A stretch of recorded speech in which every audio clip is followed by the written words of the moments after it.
Perfect. So let's go back. Welcome to Revit Level 1. My name is Luz Glickman. I have been teaching architects and engineers over 10 years and how to use Revit and what is all about Revit, what is make this program special, right? Questions. All those questions I'm going to address. Other questions that you may have as well. And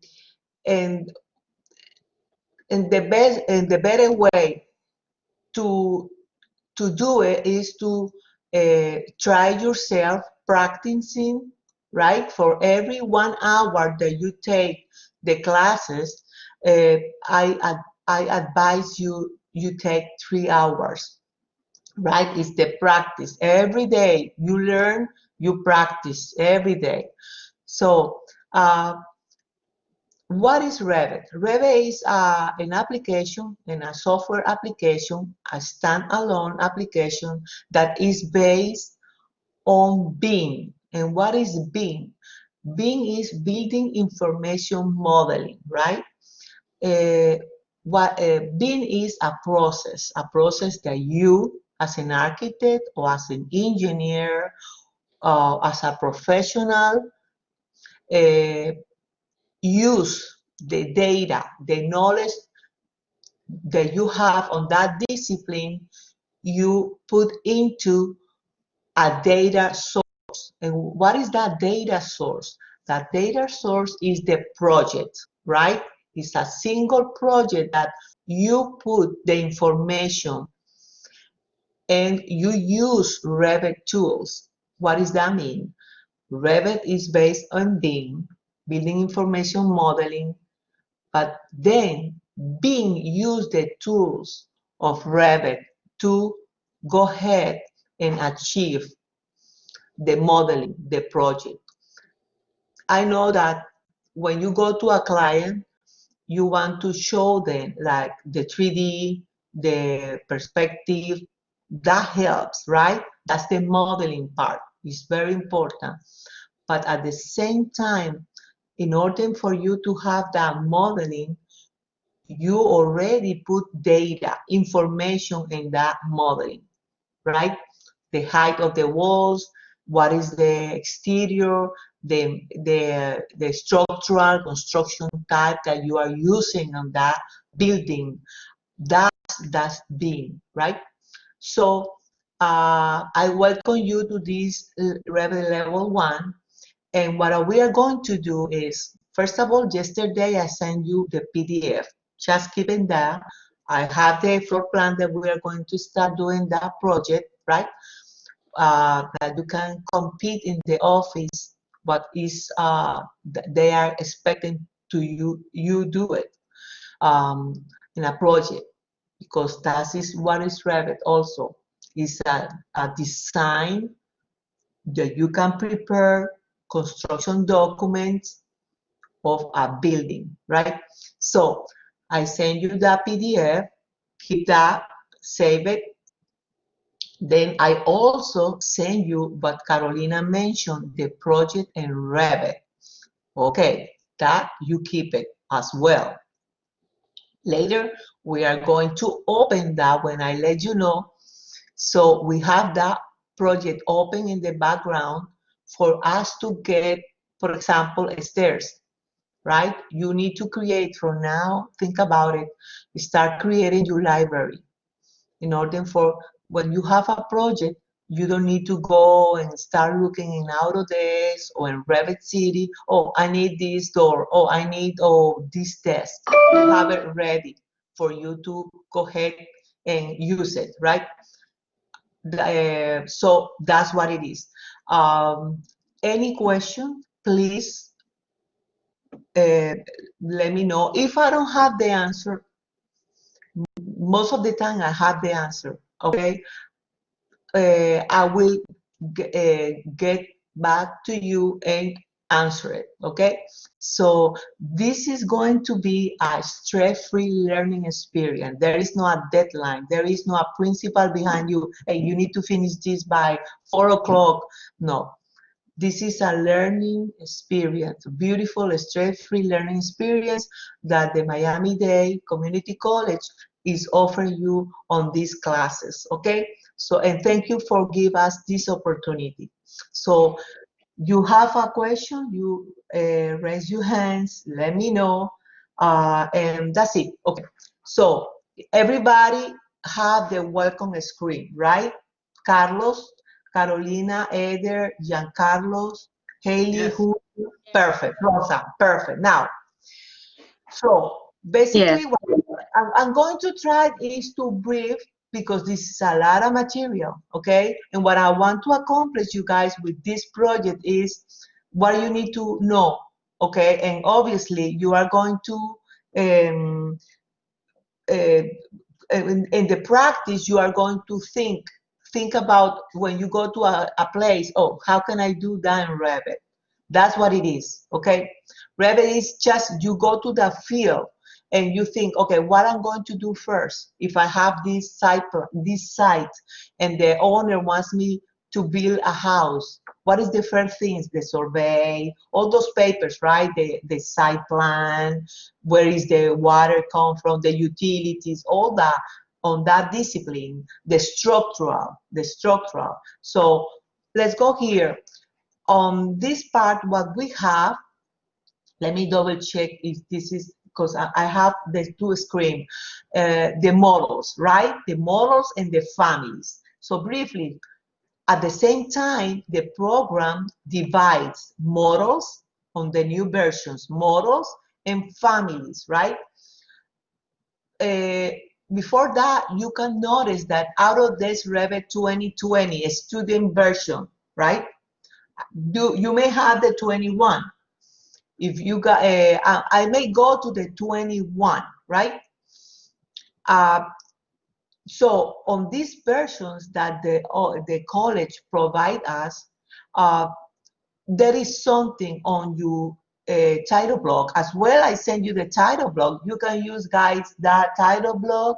Just remove the logo from the college. I put the logo from Miami-Dade, but you can remove and have your own logo. You can use that title block for your projects. So on that title block, from this student version, you will have, that's the limitations, like a mark. It says it's a student version. In order for you not to do business, that's what is the point. But other than that, you can go ahead and use this program and take advantage. So, in other words, what we have here is, welcome Humberto. What we have here is the models. Okay, models is models. What is models? Well, models is all what you touch, the components, the project you are working, right? The walls, the ceiling, the floor, the doors, the window, everything that you can touch, Revit consider the model. You can see the model, all the points, elevation, sections, perspective on that aspect. That's what you can touch is models, right? Because we may confuse what says, well, what is family, which is here. Okay, family are the components. For Revit, everything is a component or element, right? The door is a family, the family editor, the title block. I don't know why the program consider, and even though they have a separate, is a title block. The share, the plant, the car, those are the families. Like on AutoCAD, this could be like a block, right? So families and the extension for you to identify what is a model and what is a family or what is a project and what is the element or the family, or family of a furniture, family of a casework, is the extension, and the extension is for Revit. You know, this is a Revit a project because the extension at the end is the name of the project, point RBT, which is Revit, RBT, right? Now, you know exactly, oh, that's the project without even opening. Now, family, you know, it's a family because it's RFA, right? Revit family, okay. The environment of the family, you are going to be exposed, or hopefully in this at most of the end or at the middle of the morning, right? So the family editor, you will see, is different from the project. So now, let's go here. So you have the R here, and you have to go backwards. They have some explanations on some of the tools. So let's go here to say open Revit model file. Let's go open here. Well, I'm going to be opening any drawing that I have on my files, right? That's what I don't want. So you close that dialog. Let's go try here the new. Let's go click on new. This is very important, guys. Are you guys able to see this, right? I want to check it out here when you guys have questions. Okay, perfect. Perfect. I see it now. Now, you see here this dialog says new project. Perfect. This is very important, guys, because what are you going to do as an architect, right? You are going to look, this is very essential, for the architecture template. This prompt us with the construction template. Okay, what is the difference? I'm not going over there now, since we are like, let's put it that way, testing, right? Now when we feel comfortable, then I can go ahead and that, but I'm going to explain to you what is the construction template. The construction template is for the contractors, general contractors. And what does the contractor does different from the architect? What this template is different for the architectural, if I click on it, you see that you have the architectural template, the structural, and the mechanical template, right? Now, the one we are going to use is the architectural template. Perfect. But the construction template for general contractor, if you go later on, you click on it, and you will see that the menu on the project browser, what offers most of them is the different is the schedules. A lot of schedules, guy, because that's what the contractor does. What they do is to control the quality and quantity of the project. So that's why they have schedules of windows, schedules of columns, quantities. And they have that template exclusive for that.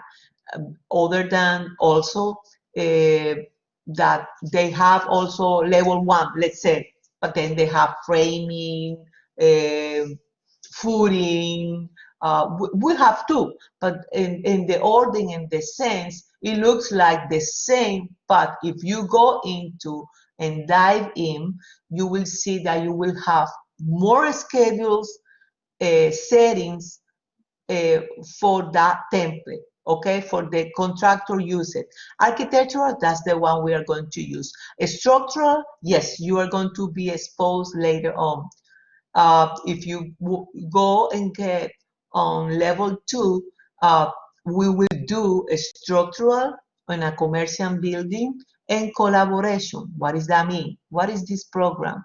one of the best things that this program offers us is coordination, guys. This is collaboration. That's one of the best tools that we can use. This program is coordination with other disciplines, with mechanical, with electrical, with structural. That's what it is. One of the best things that you can immediately say, hey,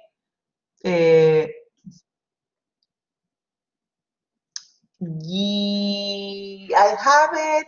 Okay, give me 1 second because I believe that's what I did here with having this screen. Give me 1 second, okay? Yes, will do. Okay, so that's the mechanical template, structural, and architectural. Okay, so you are going to select. Oh, you can browse.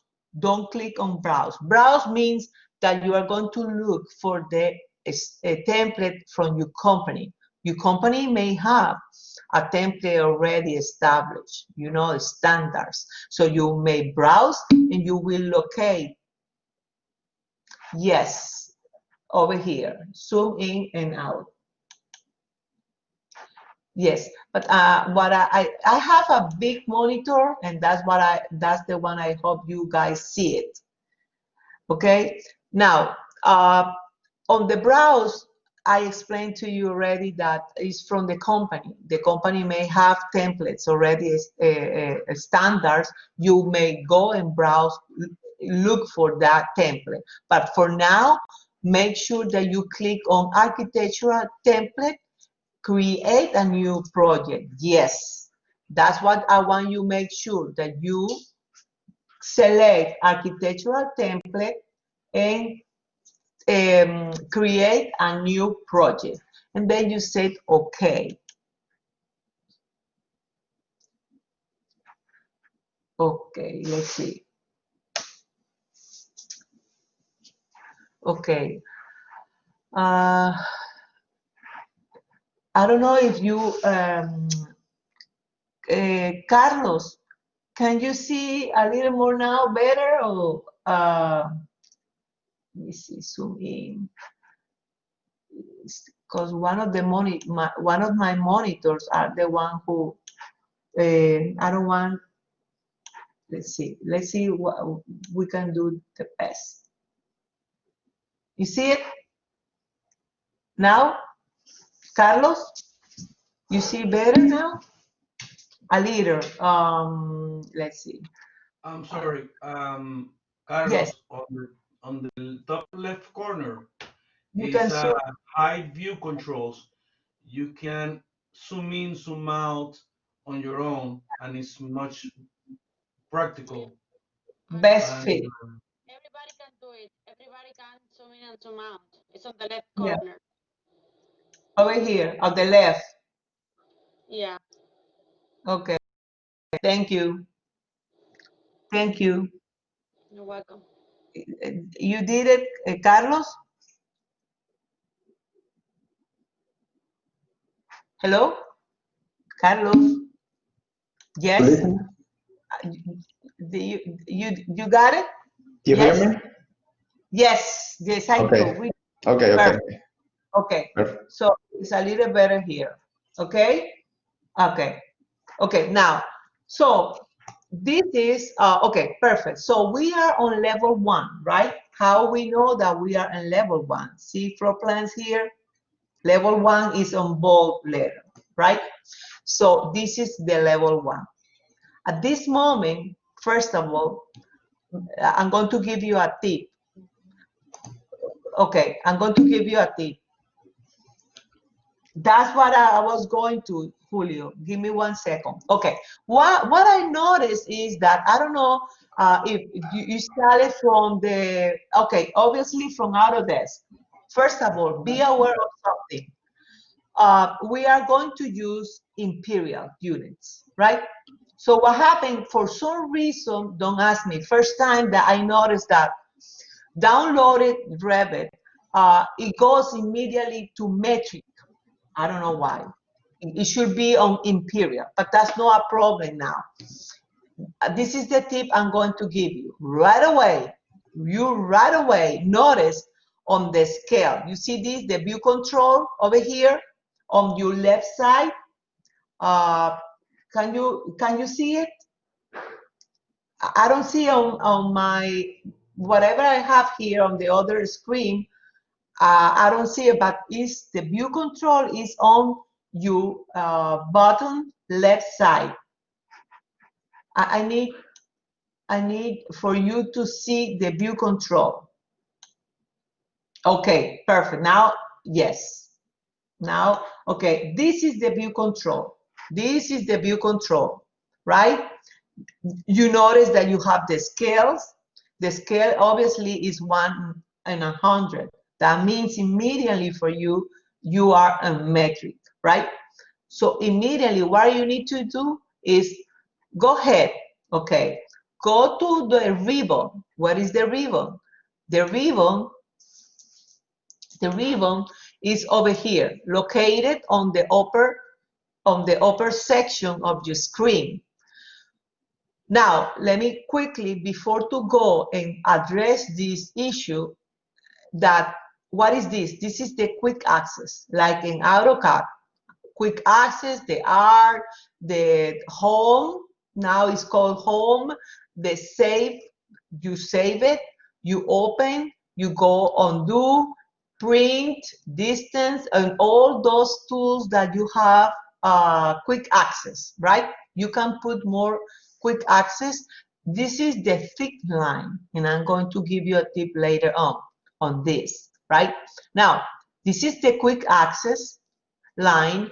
Then comes the tabs, file, architectural. That means that architectural contains some tabs. This tab contains some panels. Those panels are grouping some tools, like, for example, build, circulation, model, room, openings, and datum, and work plane, right? So what does that mean? This is my ribbon. When I say to you guys, hey, go to the ribbon, locate the architectural tab, right? And then locate the build panels. Then you will find the walls or the roof, whatever. In this case, I want you to go and locate the units, because that's why we're going to change that now to imperial. Where is the units? Okay, let's go here and manage. You go to the tab manage.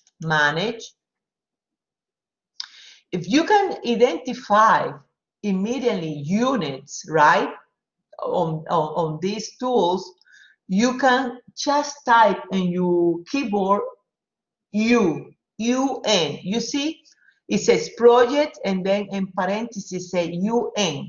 That means always when you find that parenthesis, UN means that is that the shortcut. You can type it UN. So go click on project units. Then you find the project units, right? And you will notice that it's on metric. On length, you click on your right side, and then you units. Then you say no, I want you select feet and fractional inches, right? Just leave that the two nearest half an inch. Normally could be like 1/4 or 1/8, or some companies just want to have nearest to the 1 inch. Okay, so for now leave it like that, because we may come back later on, and I'm going to explain why. So you say okay, perfect. Then the area is going to be also obviously in meters. So if you want right away, you can change it to square inches, just if you want to, square inches or square footage, in case that you want to take advantage of the area in calculations, right? So you know that you can go ahead and navigate later on and see that you can put this on imperial units. So you say, okay, then you come back. Let me show you. I don't know, because I have two monitors and one of the monitors is smaller than the other one. I have the program open on the big monitor. That's why I hope that we didn't have any issue on to view it all complete, but this a small monitor. I apologize. So over here on the view control, you see, this is called the view control. Okay, yes. Well, Rosa, just if you want, you can go ahead and put it on a square footage if you want. But for this exercise that we are going to do, it's not needed. But just for you, if you want, yes. Now, let's go do something here. You see that in the view control, you click on the scale, the first number you see on your left side. Click on it. You see all the scales in imperial, right? We're going to do this project in 1/4 scale. Click on it.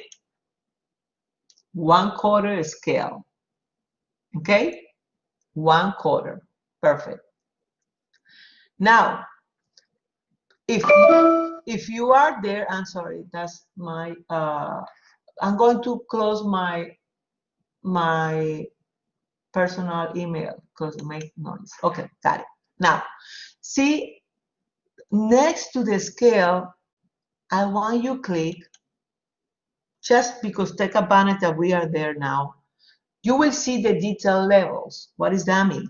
Coarse, medium, fine. As an architect or an engineer, you know that you will start doing something very rough draft course, okay? Then later on, you are working more on that detail, and you are polish that detail. It's more, detailing more on that, right? So you are going to be between medium and fine. What does this mean with Revit?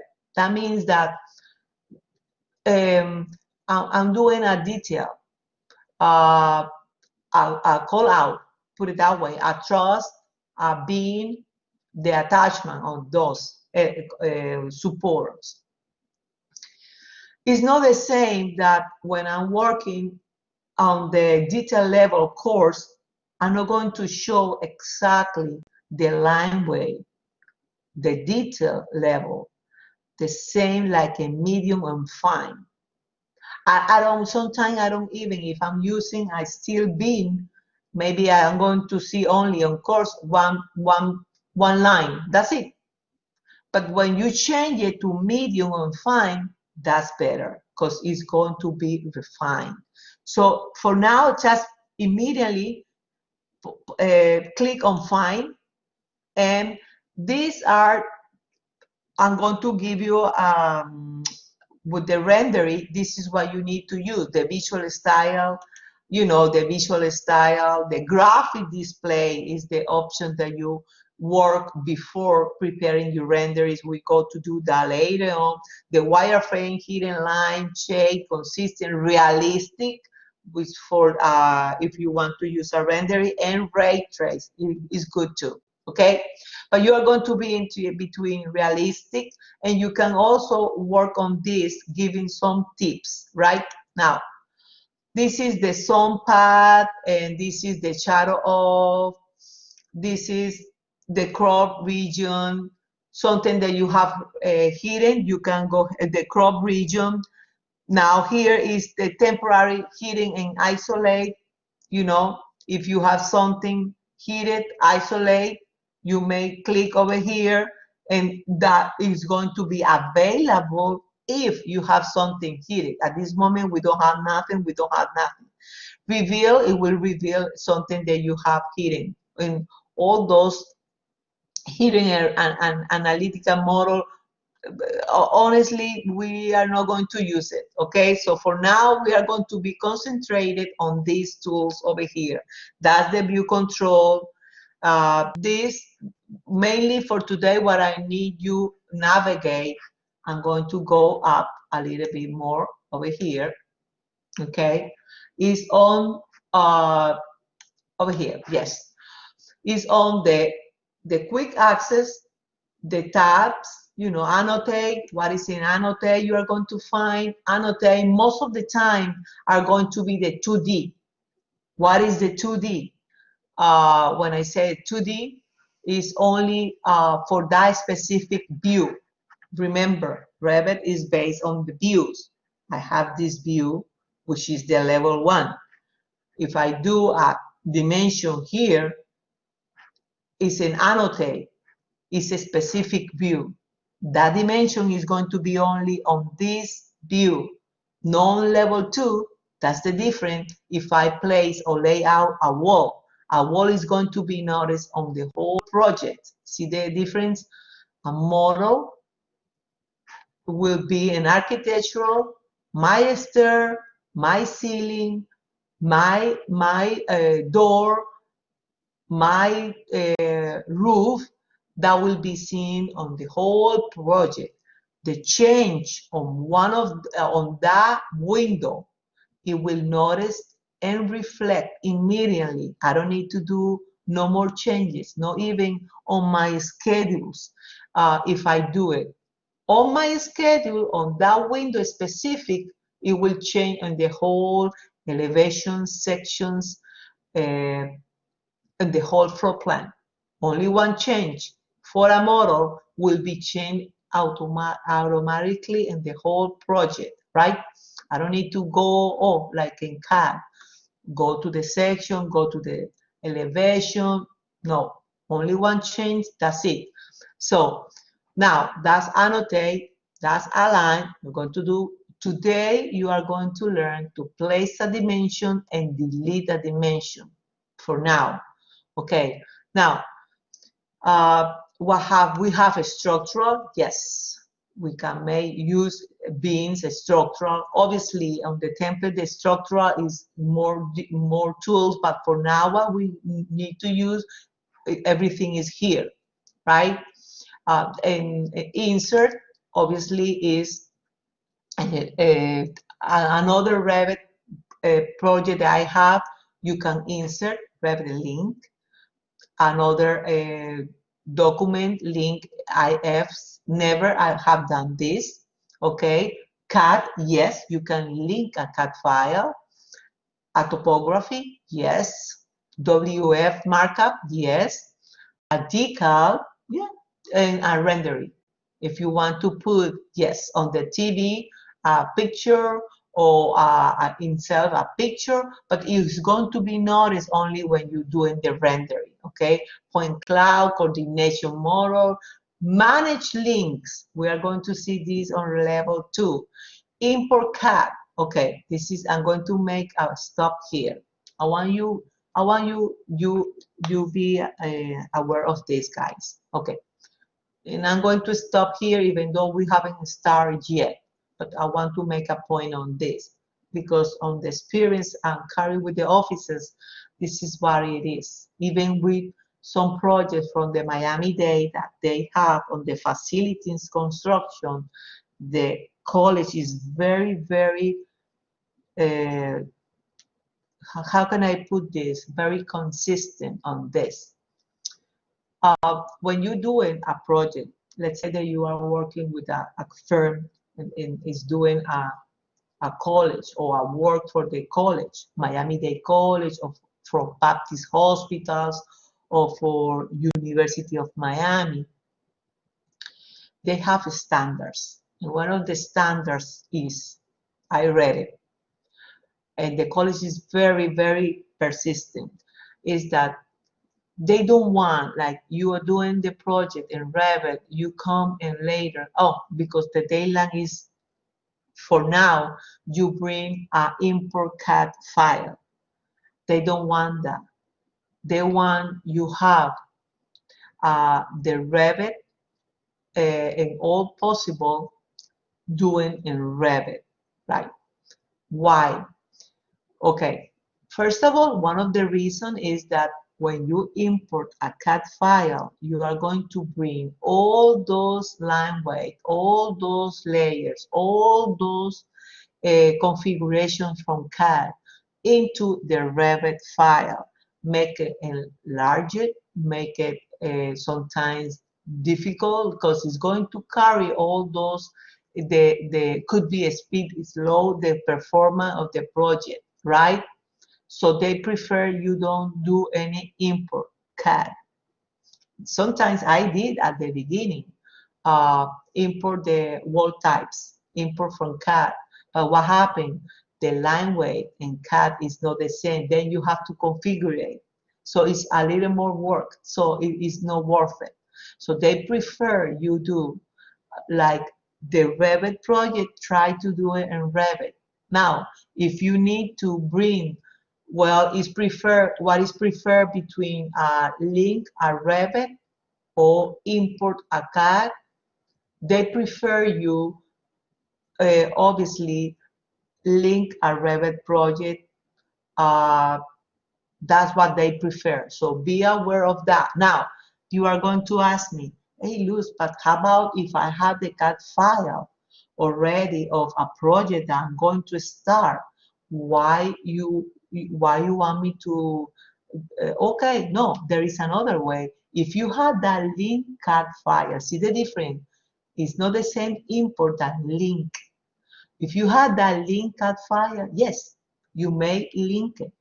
That CAD file, you can go ahead and work on that, but then you can at the same time you unload it so you can detach it.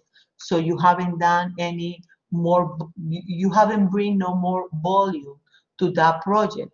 Okay, it's not it's different between to link a file and to import something. See, because it's going to be there even though you erase it, it's going to be there. So it's better, I encourage you guys, when you do your project and Revit, try to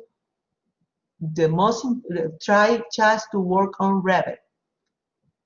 Well, I don't have the wall type, I haven't cut. Okay, link and cut, but no import on CAD. Don't import a CAD file. Okay, so you have image, manage image, load a family. That's from the library. We are going to do it, and load as a group.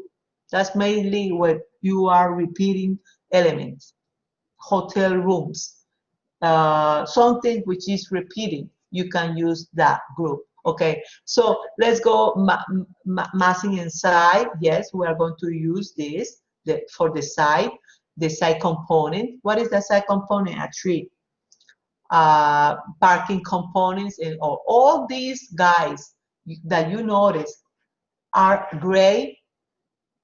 These are not available. They will be available like the building path, like the split surface, manage surface, sub-region. They will be available once you have a topo, the site. See, it makes sense. Everything makes sense from Revit. Revit, by the way, is organized. Everything has a place in Revit. Revit is also revised because you go ahead as an architect, a professional engineers, you know that you do and you have to process a revision. Then that's revised too as well. Okay, so property line, you have the property line also. The gray region and label concerns. Okay, that will be related to the topo. So now, what is this? The quick access, the ribbon, you know.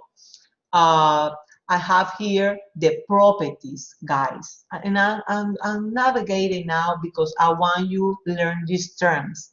Very important. So at this moment, what we have here, the property, is that we are on level 1. Only level 1, that's it. The property on level 1. This show me here, this a brief, part of the brief, and has more that I need to work on or points. Yes. When you say level one, you mean that the level one of the building is like the floor, Yes, or it's the like level, go ahead. oh yeah, or it's like PowerPoint the layer, and I mean Repeat Photoshop the that. layer. Repeat that, the last part. Repeat the, Yes, I want to know what level one mean. Is like the first floor, and then assuming that it's gonna be another floor, or it's like a first layer. no, okay. First of all, we don't have layers in Revit. Okay? Okay. That's a good question. We don't have we don't have layers in Revit, right? Now, what are you going to tell me? I'm sorry, I apologize. Give me 1 second. That's it. But you are going to tell me later on, well, you are telling me that we don't have layers. But when I'm going to be exposed you with the walls, you will see that on the assembly, listen, on the assembly of that, on the assembly, you will notice that they put some, they have something layers. That's different. We don't have layers at all. Now, when I say level one, I'm going to mark it out for you now. Only me, just for to show you. If I go to one of the elevations, right? You see this level one here. I'm sorry, I apologize. Give me 1 second because I'm going to, okay. You see here, level 1, 0, 0. Okay, that's the level 1. That's my level 1, my first floor. That's it. My slab, you see, you identify, you tell the structural, hey, my level 1 is 0, 0, period. That's it. My level 2, you see this number, 13, 1.5. That's we. I mean, I'm not going to tell you that sometimes yes, but normally will be changed. Let's see, to for us to 10 feet. Let's say 10 feet. See, 10 feet, 10 feet. That's it. Okay, Giancarlos, and answered I answered your Yes. question. Yes. Yes. So Yes. perfect. So I don't want you to get confused. Level 1, 0, 0 is the top of your slab, right? Level 2, 10 feet is the top of your slab on the level 2, second floor, period. That's it. Now, that's a good question. And let me tell you something. I'm going back to my level 1, right? Now, you notice that this is the property. It says floor plan level 1, period. That's it. It says, what is the scale? You just put 1/4 is here. It's like a kind of a brief, whatever information you put here on the view control, it carries over here. Now, display model, normal. Yes, it's normal, perfect. Detail level, we just put on fine. Remember what I explained to you about the beam and the truss? Well, fine. Part visibility, show original, perfect. What I want to make sure you learn also is this, Giancarlo and everyone, that we don't have layer, but we control this view by visibility graphic, VG. The shortcut is VG, visibility graphic, VG, which is this. Okay, what does this mean, guys? I'm going to make it enlarge this guy, right? So VG, visibility graphic, this control you view. You have on areas, caseboard, ceilings, all these guys are the model. Remember what I said? Oh, everything that you touch is the model category. Everything you touch, a chair, a desk, that's the model category, right? That's what Revit divides. Model category, right? Now, all these are the projection surface. We're going to see that later on. Half tone, detail level, that will be later on. I don't want to give you too much things because it's a lot of information, but we are going to digest a little bit later. So now, what is the mean annotation category? Annotation category, that means is the 2D, what is going to be on a specific view. Example, the area tags, the area, the dimension, the text, or the call out, the everything what is a 2D element. Okay, a 2D element you can navigate and go later on to see what is the difference, but it's simple like that. A 2D, oof, my God, this is because I have the YouTube. That's why it comes all those things. Okay, now dimensions, door tags, all those are a 2D, a specific view. If I place it on level 1, it's going to be only seen in level 1, period. That's it. Okay, so make notice of that. Analytic model categories, we are not going to see that. That will be just for advanced. That will be to calculate structural loads for floors. At this moment, we are not going to go into that. Important categories, yes, because over here in this dialogue, important categories, you will see any Revit link that you may have, any Revit, any CAD link that you may have. You control the visibility over here, right? Filters, yes. Filters, you create filters. Where you create filters? Well, imagine,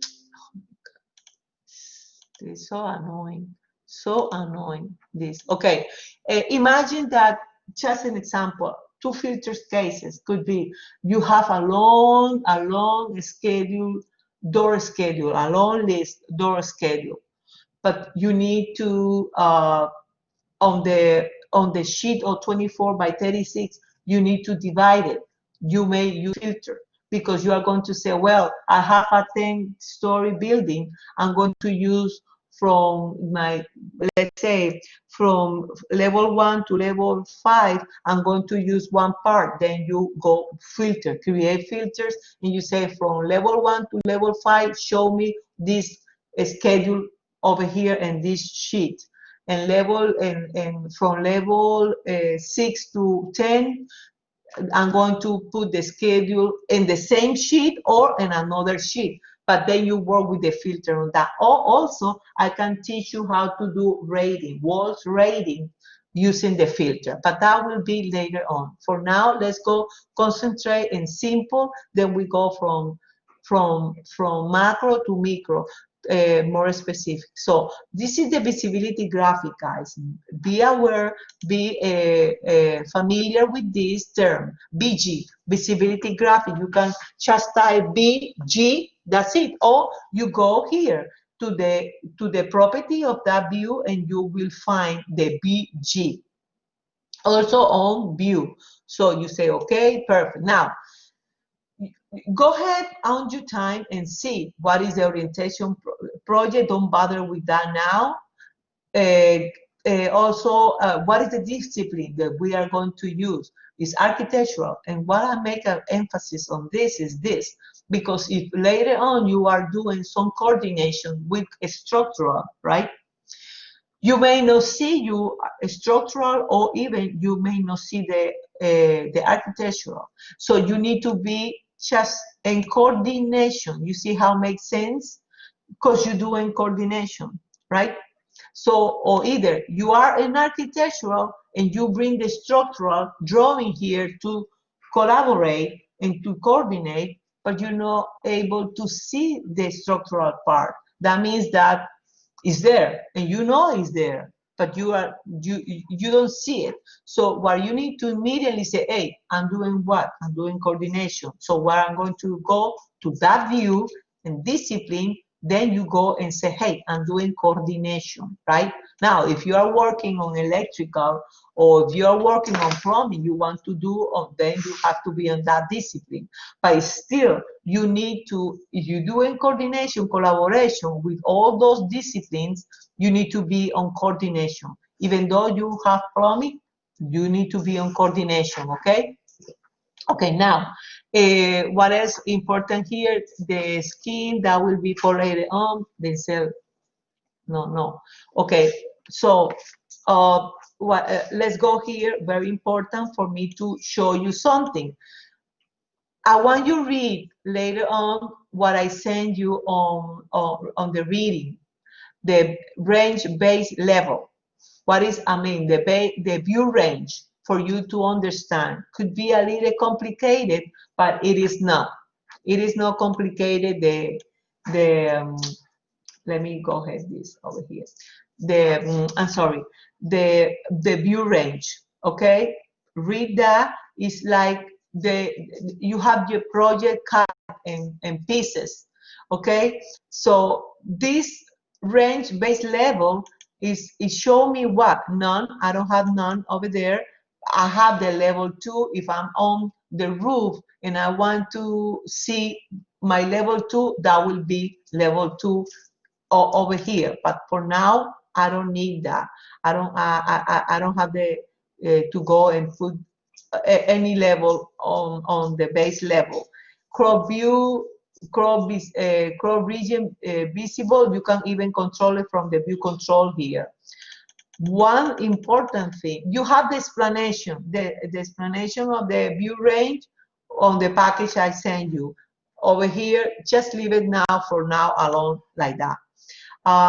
One of the important things here I want to make, when you're doing some depth clipping, you have a section, elevation, a 3D. You see, no, it's not the difference between click without line. Sometimes you cannot view whatever you have in the back. So you better have it most of the time, no click, okay? Okay, now let's go here. We don't have at this moment no view template. That will be with your office, the standard of your office. That will be here. If you create a view template, we can create a view template, have it here ready, then we apply. Maybe we're going to do it later on. Now, important thing is this, guys. You see here, facing, face filter, and face. What we have here is a new construction, right? Everything is new, is going to be new. Because Revit on the elements and the components, they have two status, put it that way. The face, the new construction, a wall could be in a new construction or a wall could be in existing. That will be for later on if you are working on faces, right? Faces, if you have an existing condition project, that will be an existing condition, right? That view. But if you are going to do an addition on that project, then you need to have a view with this face, a new construction. Now, face filter, I put the face filter is como the condiment that you are giving to your view, because show all is one thing, show complete is another thing. Then show demolition, yes, show demolition, but you can also show new and existing. Also, you can show only or current face. It makes not make sense to you now, but later when you are using faces, then you will digest a little better what does this mean that you need to put in order for you to show what is the system, what are you going to demolish, and what is a new. Now, you don't need to create, this is very important, guys, you don't need to create a demolished face. When somebody says, hey, create a demolished face for this system, for this project, you don't need it because you are going to control whatever is going to be demolished on show demolition, right? So that will be for later on. You don't need, you just need to have your phase 1, which is a new construction. If you have 3 phases, phase 1, phase 2, phase 3, period. And you have your existing condition, obviously. That's it. And you don't need to create the phase demolition, put it that way. Now, what is the lower portion in this case? We have here is the project browser. right? The project browser. What is the project browser? Is anyone can tell me what is the project browser? Okay, the project browser is the all what your project has, all the content, all what your project has or is content here, guys, on your project browser, right? Your project browser. Give me 1 second here. I'm going to scroll down a little bit. Give me 1 second. I see this monitor is okay. The project browser is this, right? The project browser is this. So you have the floor plans, level 1, level 2, and site. The ceiling plans, the elevations is north, south, and west. You have your legends. You have your schedules. All the project. You have even your families. All the families that you are going to use in your project, you contain it here. The group, the Revit link. So all your project is here. The doors, the curtain walls, all is here. Okay? So to recap, my quick access, my Revo with the tabs, the panel grouping, all the function, the tools that do the same, I mean, that goes with the same, let's see, function. My properties, the property of that view or the property of that element I select is not the same. When I select a wall, it's going to be the property of that wall. Also here is the project browser. And you know now the project browser is all your project, the quick access, the view control, I'm sorry. Here the read, this guy here is like in AutoCAD, the read line. Is you are doing some performance, some commands, it will tell you here, do this, or you need to answer whatever is asking you here, right? Now, let's go do something. You have a level 1.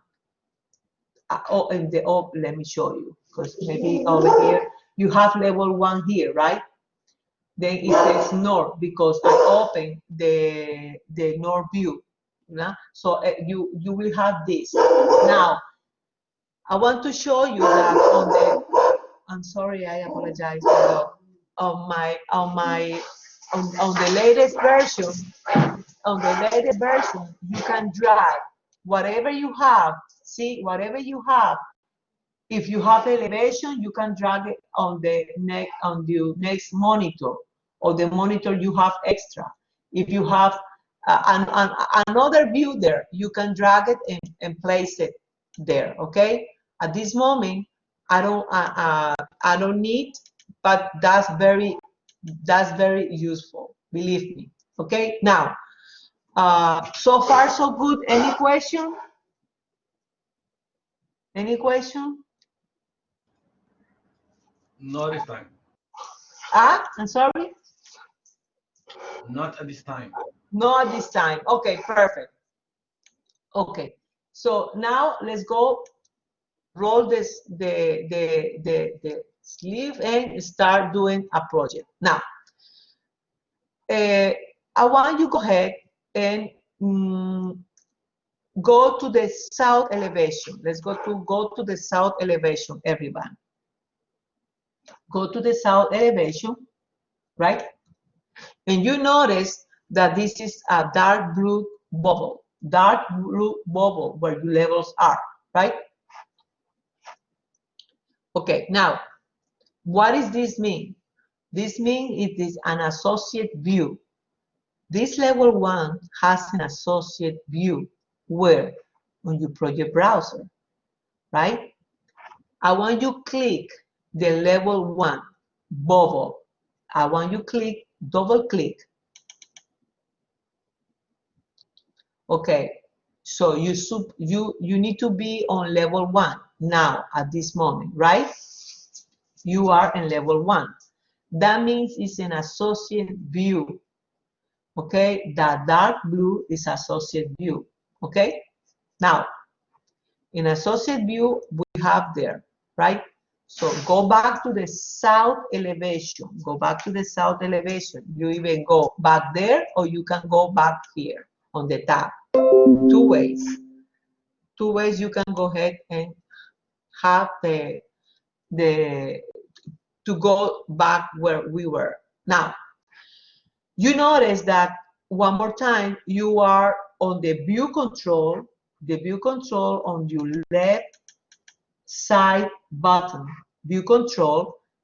I want you guys change on the south elevation the scale for 1/4, 1/4, 1/4, right? Now, most of the time you need to work zoom, like working zoom in to see better, right? Now, I want you guys, for level 2, you click what says 10, or if you don't have the 10, you click on it and you write 10 feet. You don't need to put the feet. You just need to back all and write down 10. You don't need to put the feet. 10 feet. That's it. That means that versus to AutoCAD and Revit, the first number you enter, Revit knows is feet, right? You don't need to put 10 feet, just 10. Now, if I want to put 10 feet 6 inches, go back, click on it, remove all that, right? It's better. You just put, for this exercise, write down 10 space 6.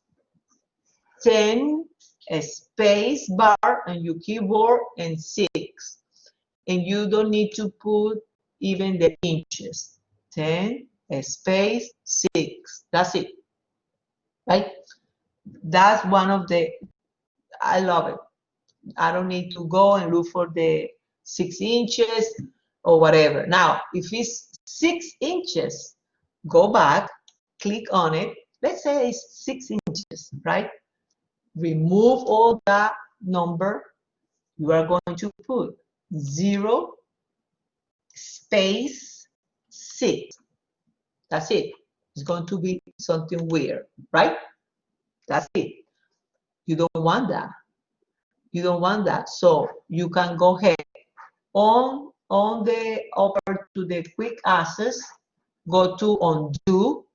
You can undo on the arrow, undo on your upper section of your screen on the left side, upper section, undo, right?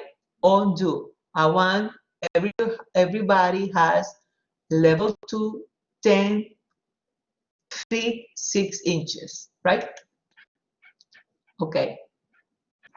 Now, let's go place some levels.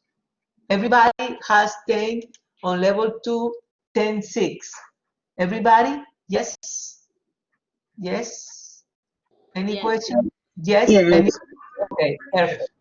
Perfect. Now, any question for now? Because we're going to start doing some levels and grids and something very excited for you, a round wall with openings, rounded. Okay, so far so good. Perfect. Now, uh, give me 1 second, guys. Give me 1 second because I need to do something important here that I don't see. Give me 1 second, guys. Haley's here. Julio. I have a guest here. I don't know. The guest, who is the guest?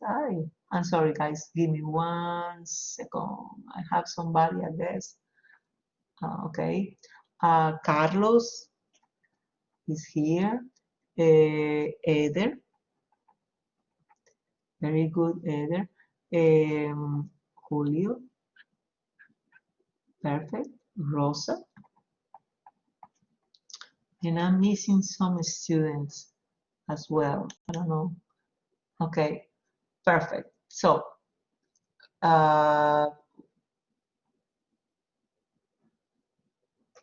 perfect. Okay, now let's go back. Now, let's go with the excited part. So we have level 1.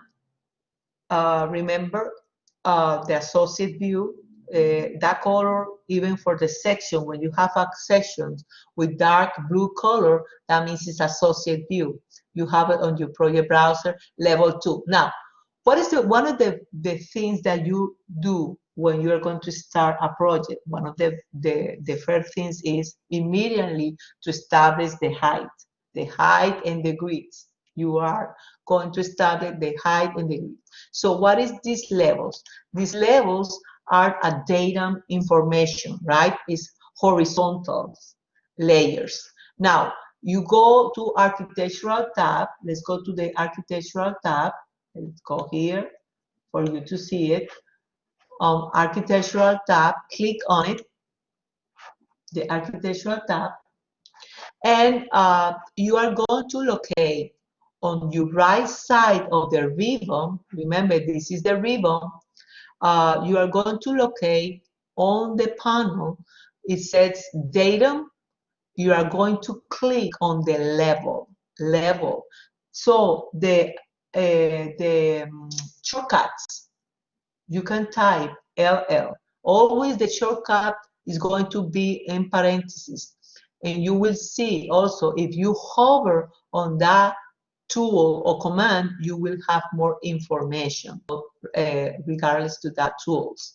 So add levels tomorrow. Read whatever the explanation is, and that will help you. So you click on it. First of all, you need to be on a section. A section in order, or elevation in order for you to do levels, right? Perfect. Click on it. Then, okay, I want you to notice something, guys. I want you to notice this. That if I am on the end of my level line, is going to, I can perform and lay out a level, right? If I go to the next level, which is going to be on level 2, see, level 2, I can go ahead and easily, I can click the level I want, just like when it reach the number I want.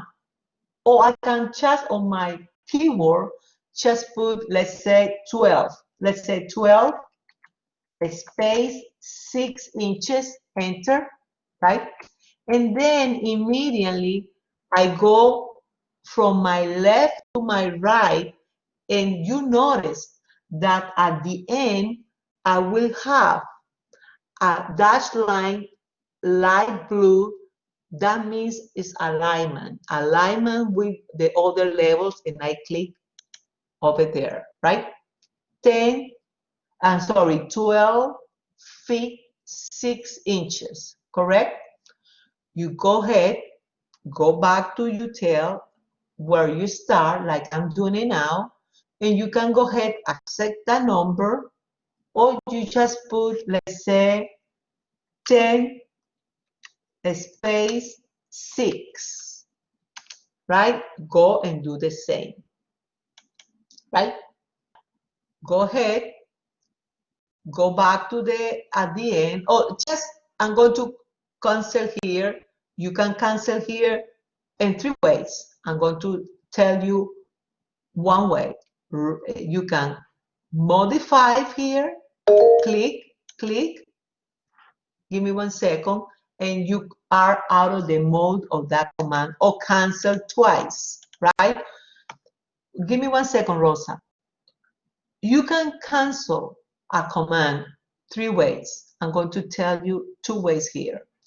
You either go to your modify, click twice, or escape, or you can right click on, you see on your mouse with the little arrow.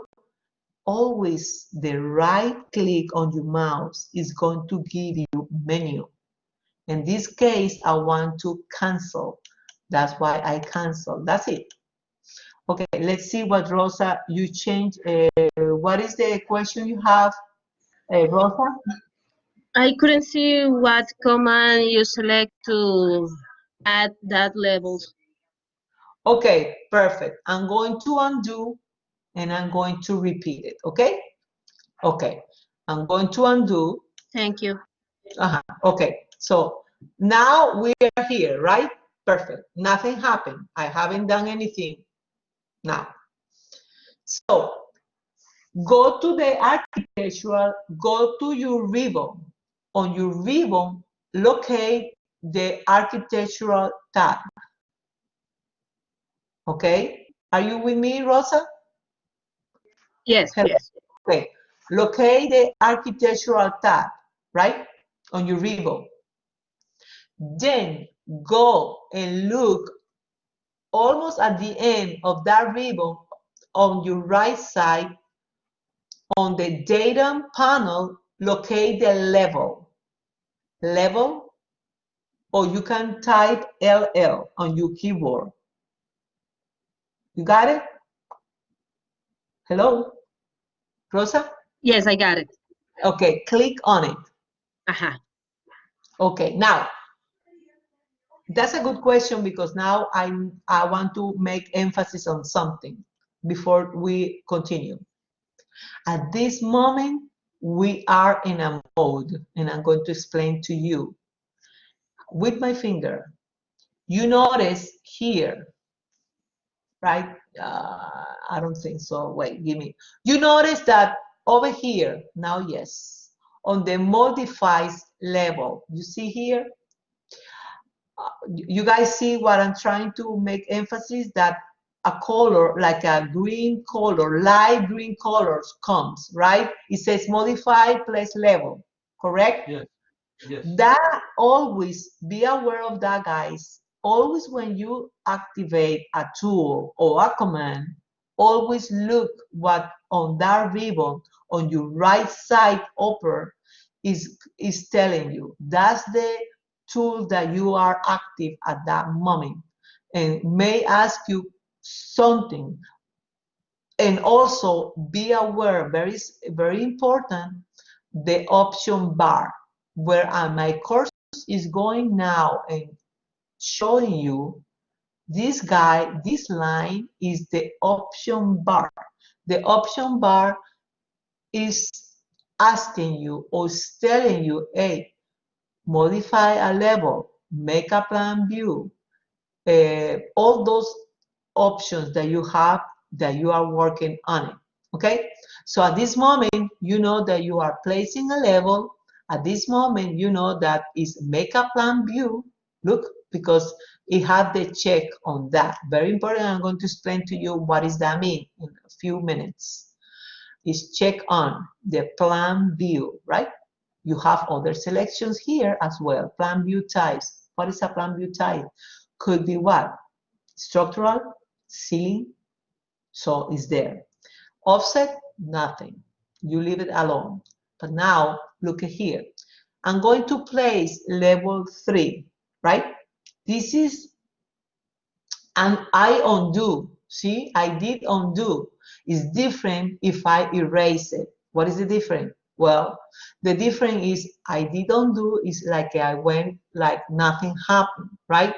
The program Revit doesn't have the account. Oh, she did level 3. Oh, she did no.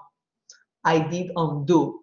Versus if I were erase it, then Revit say, well, she did level 3, level 4, level, and it counts, right? It counts. That's why it's important. Everything like doors, you place a door, you place a window, and then you are going to print it out the schedule. Be aware that any door, any window that you may not see it, but is there, or is there anyways that you say, no, I did that, but I thought that was not there. Revit is taking the count on that. That's the data, guys. That's the part of the beam. So be aware. I'm not going to tell you, oh, so Luz said that undo or erase. No, you have to be aware what is on your best knowledge, what is at this moment I did undo, because I don't need to go back and do other levels. But if I did something, I'm working in a project and I did something and I need to undo or erase. You have to be aware of that. Okay. So at this moment, I'm going to place a level 3, and I'm going to place, I can place it from here. I see it's 10.6. I can easily put the 10.6, 10 feet, 10 feet 6 inches. I click easily if that's what I want, or I can place it, right? I'm going to place a number. Now I'm going to place 12 space 6 perfectly. It goes there, right? That's perfectly. I cancel, I right click, I cancel, or I escape, or I modify. Three ways to do it. Now, Rosa, you were able to do it? Hello? Yes, I'm doing. Yes. Okay, is any question beside this? Okay, one thing is this. Let's go do another levels. Let's go do 2 more levels, and I'm going to tell you something. Like, if you go ahead, hover. I want you hover, see? Hover on the line of that last command, of the last level. I don't want you, oh, I don't have that level. No. At this moment, I don't care if it's 3 more levels you have extra or whatever levels. Hover on that line, right click.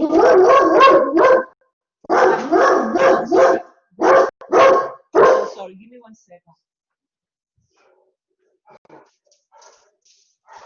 Yeah. Okay, so hover on that line and see, right click, it gives you create similar. Click on that, see? You are going to create another level.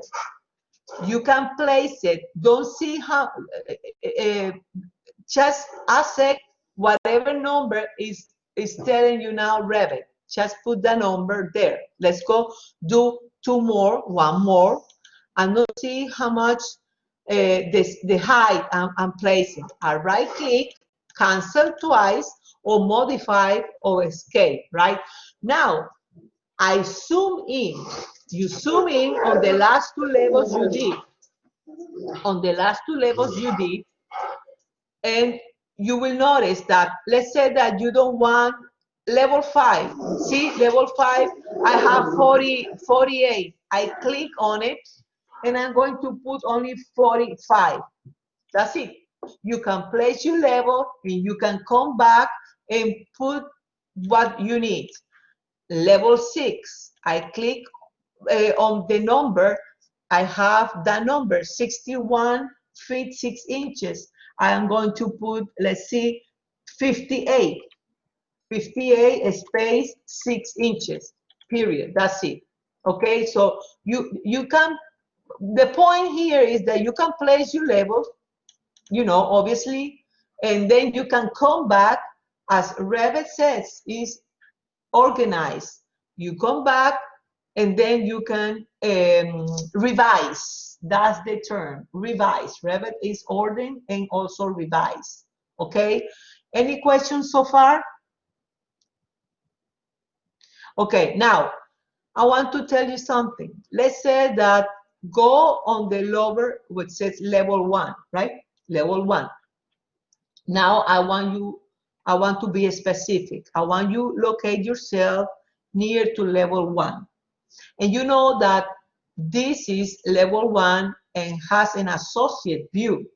And how you know, I'm going to, guys, on the project browser on ceiling plans, right? you may close that letter minus sign in order for not get confused. Okay, so we have only floor plans here. And see all the floor plans that you may have. You have only 2 levels. Now you have made 5 levels, 6 levels, right? Now, you concentrate now on what says level 1, right? The blue bubble.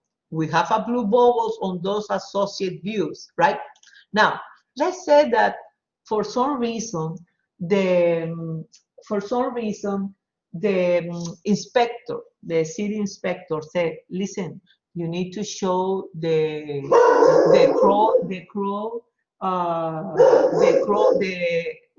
street crow, you know, the highest point of the street, only on the elevation or sections. Give me 1 second. I don't believe it.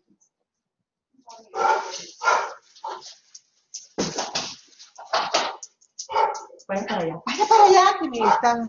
I'm sorry. Okay, now, in level one, we have the bubble, you know. Okay, now, let's say that the building inspector asks you, just for reference, put a level on the elevation on the section, right? Just reference. You may go ahead, let's go back on your architectural, select on data, select level, click on it, level, right? Now, on the option, you see the option bar, it says check on make plan view.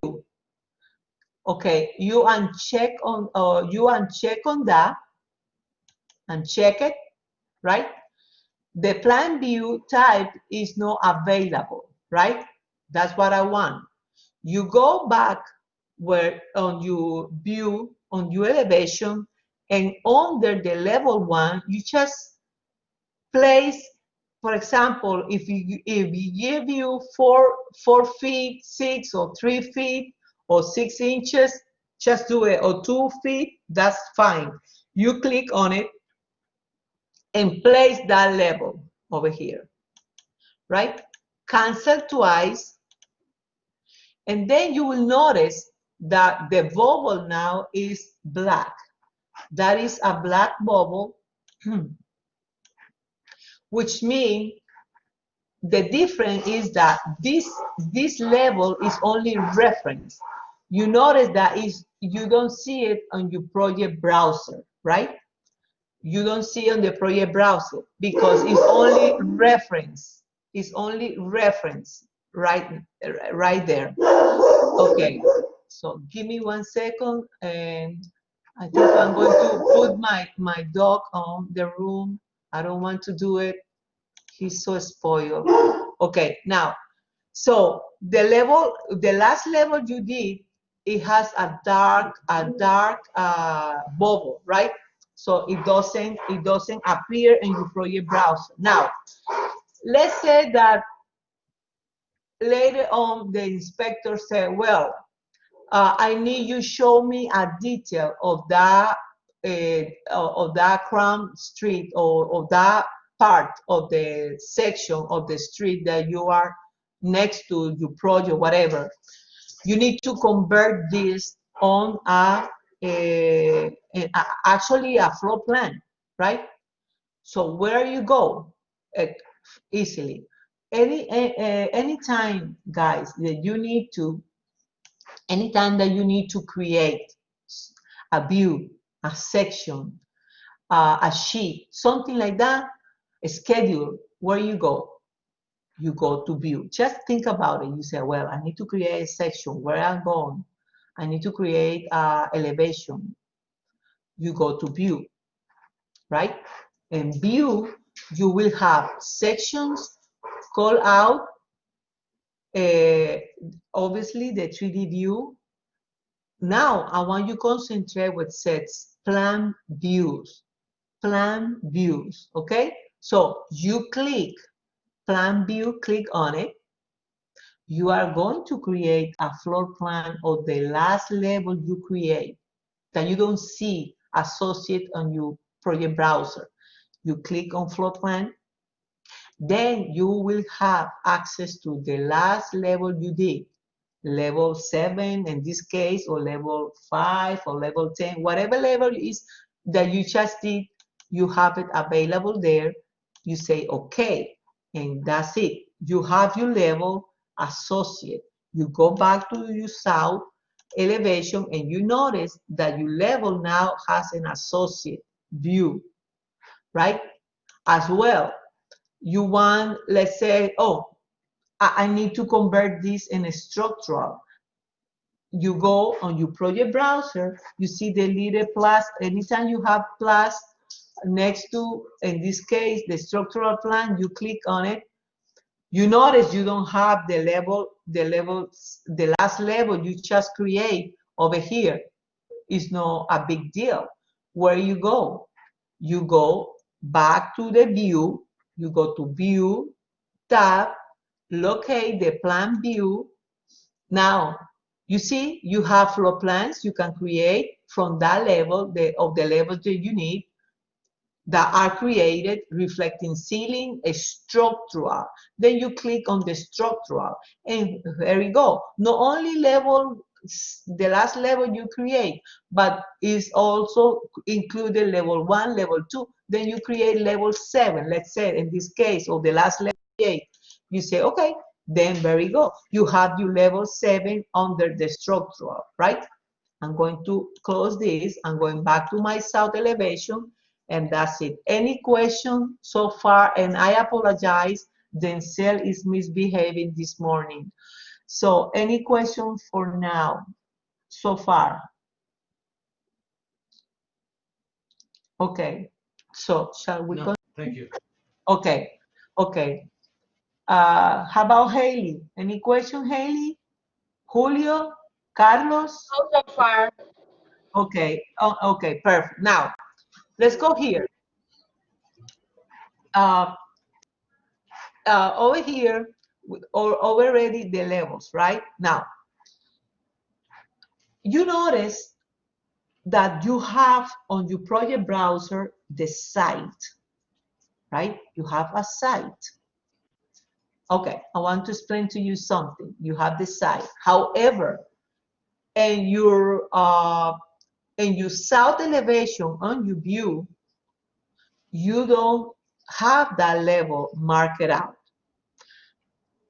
I don't know, Revit, by default, if that's what they do, to have the site there on the project browser. However, on the levels, on the elevations, I don't see it, right?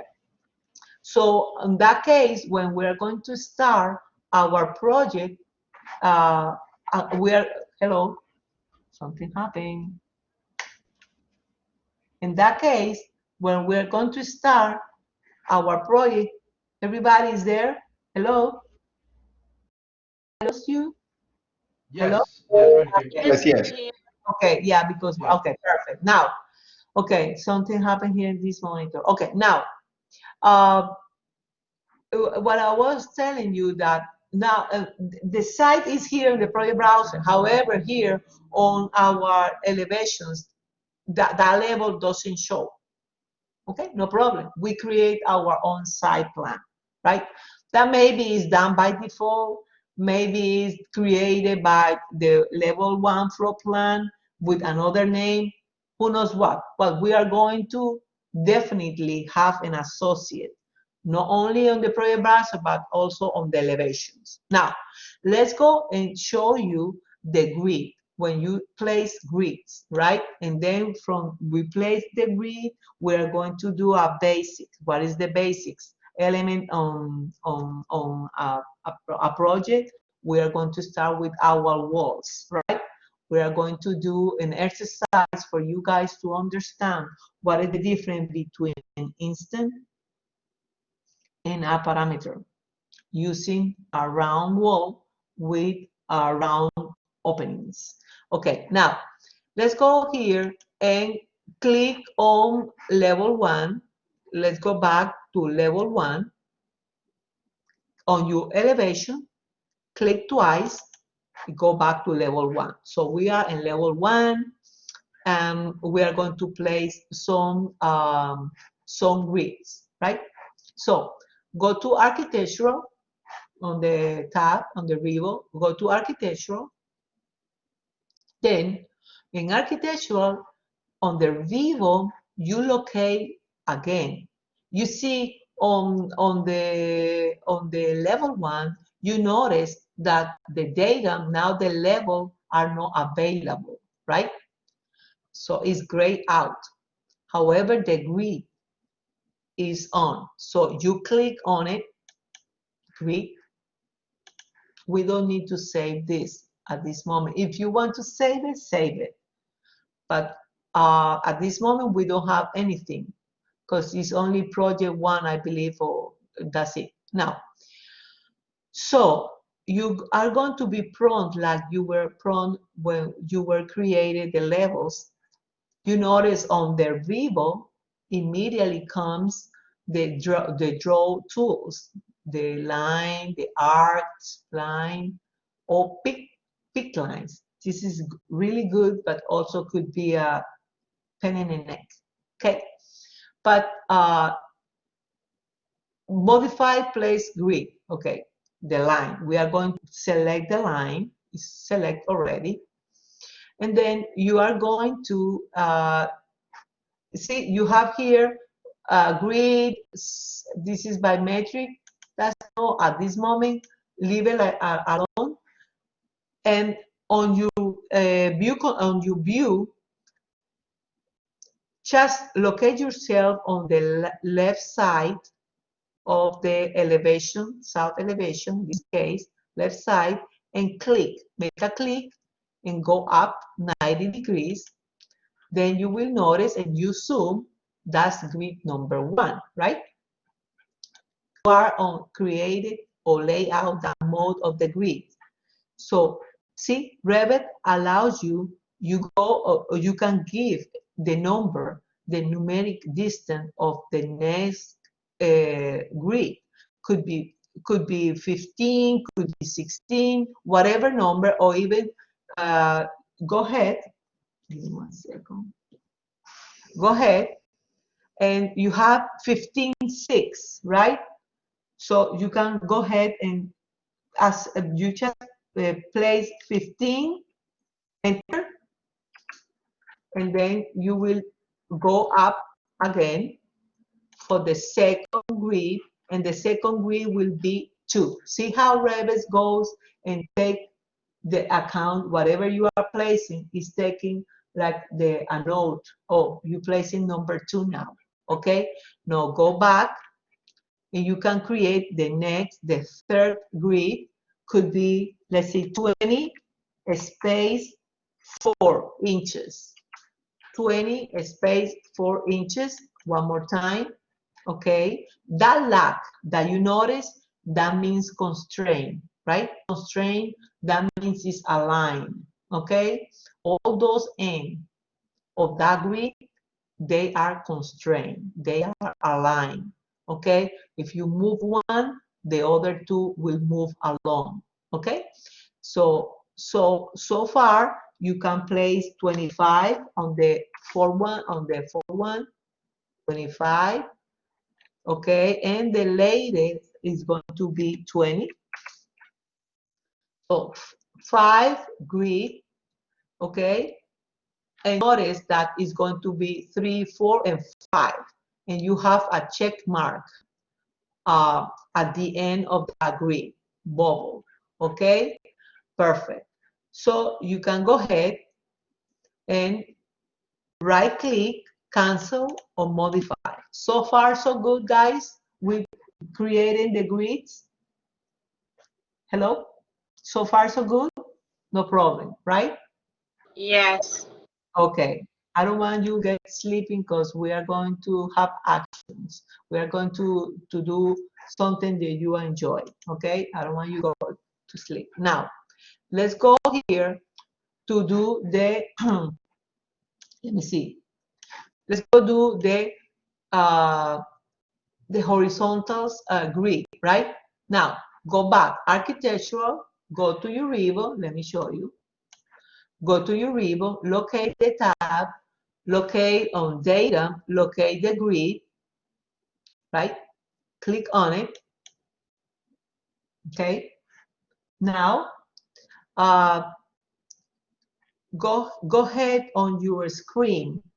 Let me move a little bit over here. Move a little bit over here. Okay, locate on your right lower next to the last grid that we did. Click the first point, the edge of that. Let's see, maybe, okay, click and go from the right to your left horizontally and see and zoom in, and you notice that Revit will continue consecutive, but you notice that that's not what you want, right? That you want to name this grid head A, letter A. So you cancel right away, right? You go ahead, select the grid head, have access to that, to edit that number, and write or enter letter uppercase A, right? So far.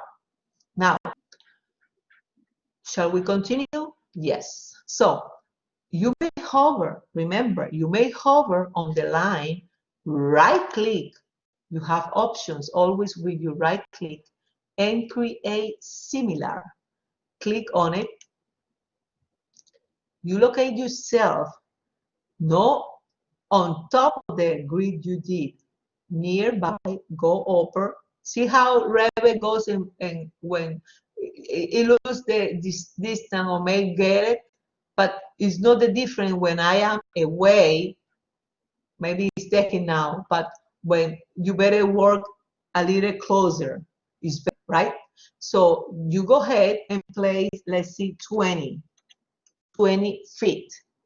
Just put 20, click on it. You go ahead and align with the letter A grid on the one you just did. You zoom in and you notice it's a V, right? Now, go ahead back where you went. You just put 22 space 8. 22 feet space 8. 8 inches. Okay, enter. Then one more time, right? You go ahead and you place 25, enter. One more time. And the last one could be 20 space 4. That's it. It doesn't need to be exactly the distance I'm giving you. You just practice 25 feet, 22, 20 feet, 4 inches. That's it, right? Cancel, cancel, right? Now, let's do something with this grid. So far, so good, guys? So far, so good? Guys? Yes. Yes. No Yes. question? Now, I don't want you to get sleepy now. Now, perfect, thank you. Now, let's do something here. If you hover on one of these grid lines, right? I want you to know that this is alignment. For me, immediately, and for you on Revit, the dashed line, it will show you alignment along with the lock constraint, kind of a rule, right? For you to learn. What is a constraint? Kind of a rule. Constraint, when the program say, hey, you are deleting a constraint, means this is a rule. All this alignment, all this number, the distance, that's what the constraint means. Versus a parameter is a property of that element. The property of the height of that door is 7 feet. That's a parameter. The width, 3 feet. That's a a parameter. See? So it's different. A parameter is a property given to the element. Constraint kind of a rule, right? Okay, so when you notice this, oh, you immediately say, well, this is alignment, this is a lock. I can unlock it, right? But why I want to unlock it?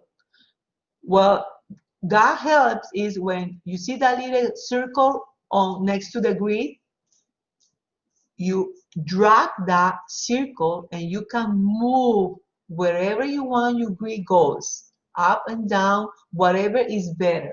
Because remember, you are preparing a drawing, a construction drawing for permitting. You want to present like when you are making or cooking, present a dish well presented so the inspector can read it, the reviewer can read it, and try not to have many revisions, right? So make it clear, well presented. That's what the alignment help you. Now, also, this little arrow that you have here, you can click on it and that grid head is disappear, right? You want it back, you hover and click on it and you want it back, you grid.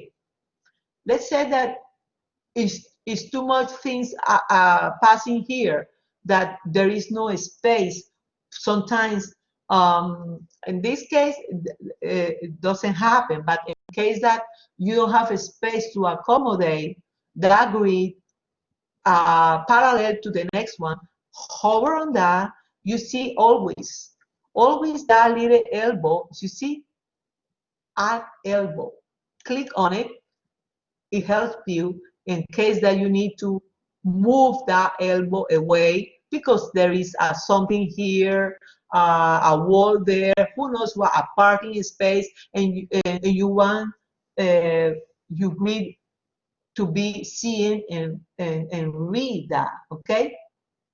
Okay, now you can go ahead, drag those dots, mobilize whatever you need to move that grid.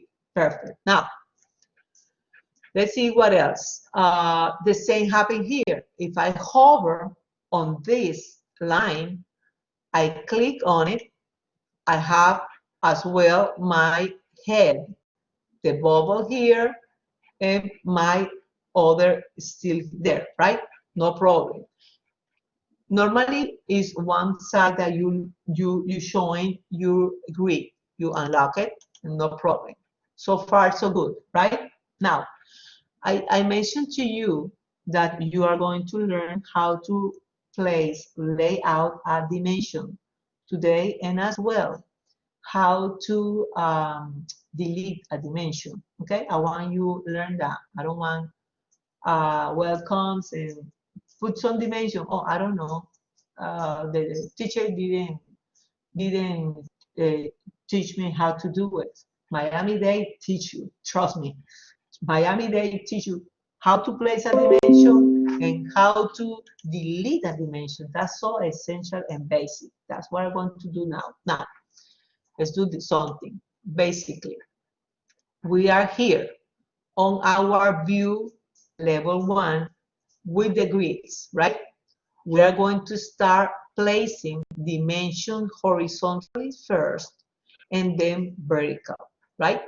So locate on your, let me see, locate on your tab, on your tab, locate, you annotate, tab, okay? Then annotate tab, then locate, you see what says dimension? You have aligned, linear, angular, radial, diameter, arc length, spot elevations, spot coordination, spot slope. That's later on. Special with the structural or with structural or with sites. That's why we are use this. Okay, framing, all those supports. Now, we are going to concentrate in align dimension and linear dimension, right? Align is for all the angles, like in AutoCAD. You use it for different angles. Linear is linear, okay? The effect different. Align can most of the time is used, okay? Now, let's go and select Align, okay? Then remember, immediately look on your right side, that says Modify Place Dimensions. You will have the selections that you have before with Annotate. Huh? Now, also see these guys, very important, the option bar, okay? At this moment, we are going to have this dimension. At this moment, on the type selector, this is the name, this is the correct name, type selector, we are going to accept this by default, okay? Now, I can go ahead and duplicate this dimension line. Let's go do that, first of all, okay? Edit type, I want you edit type, then you will be prompted, type properties, then you say duplicate, click on duplicate, and you are going to remove all that, and you are going to put MVC 1, I'm sorry, you are going to place MVC dash line 332, 332, that's it. That will be enough, 332, okay? That's the name of the dimension that you are creating, right?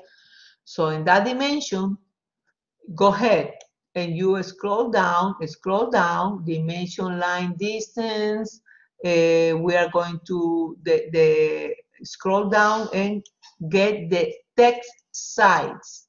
The text size is 15:1 on 28. You are going to erase that, take that, remove that, and you enter 3/32. 3/332, okay? Inches, okay? Inches, that's it. Leave that alone, okay? Perfect. So far, so good? Okay, now, look at here. On the option bar, look that you have, like it says, wall center line. All those are options that you may have or when placed a dimension. Just leave now wall center line alone now. Individual reference, leave it alone, okay? Because we may have more options on individuals reference, right? So I want carefully, you guys, you select a line, right?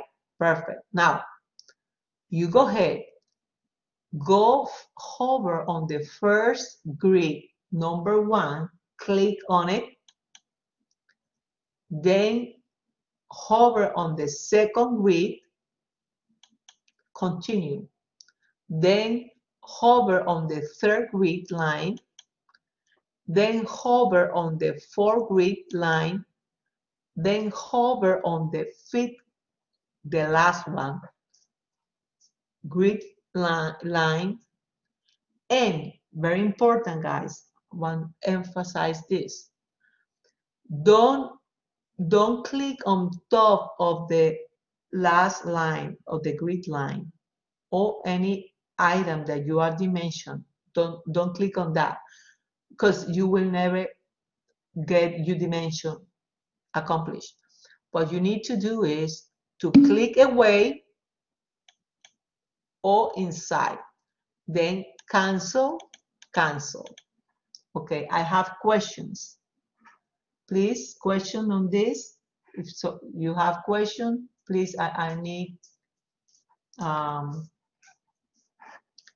if somebody have questions, please let me know. Yeah, I have a question. Do we have to make this random grid in order to do this, to do the annotate, or can we start from a fresh blank page? I don't, repeat the question again, I'm sorry. Okay, so you made this random grid with different different heights and lengths. Do we need to make that in order to add the annotated aligned lines? No, no at all. No at all. No at all. The objective here in the first class is to place out, to navigate and get the terms names, right? To place levels, right? Then to place the grid, right? Then to place the dimensions. That's it. It doesn't need, you can dimension anything. As soon as you have the element to do the dimension, no, you don't need to. I just showing you how to place the dimensions and now how to delete a dimensions. Yes, not necessary.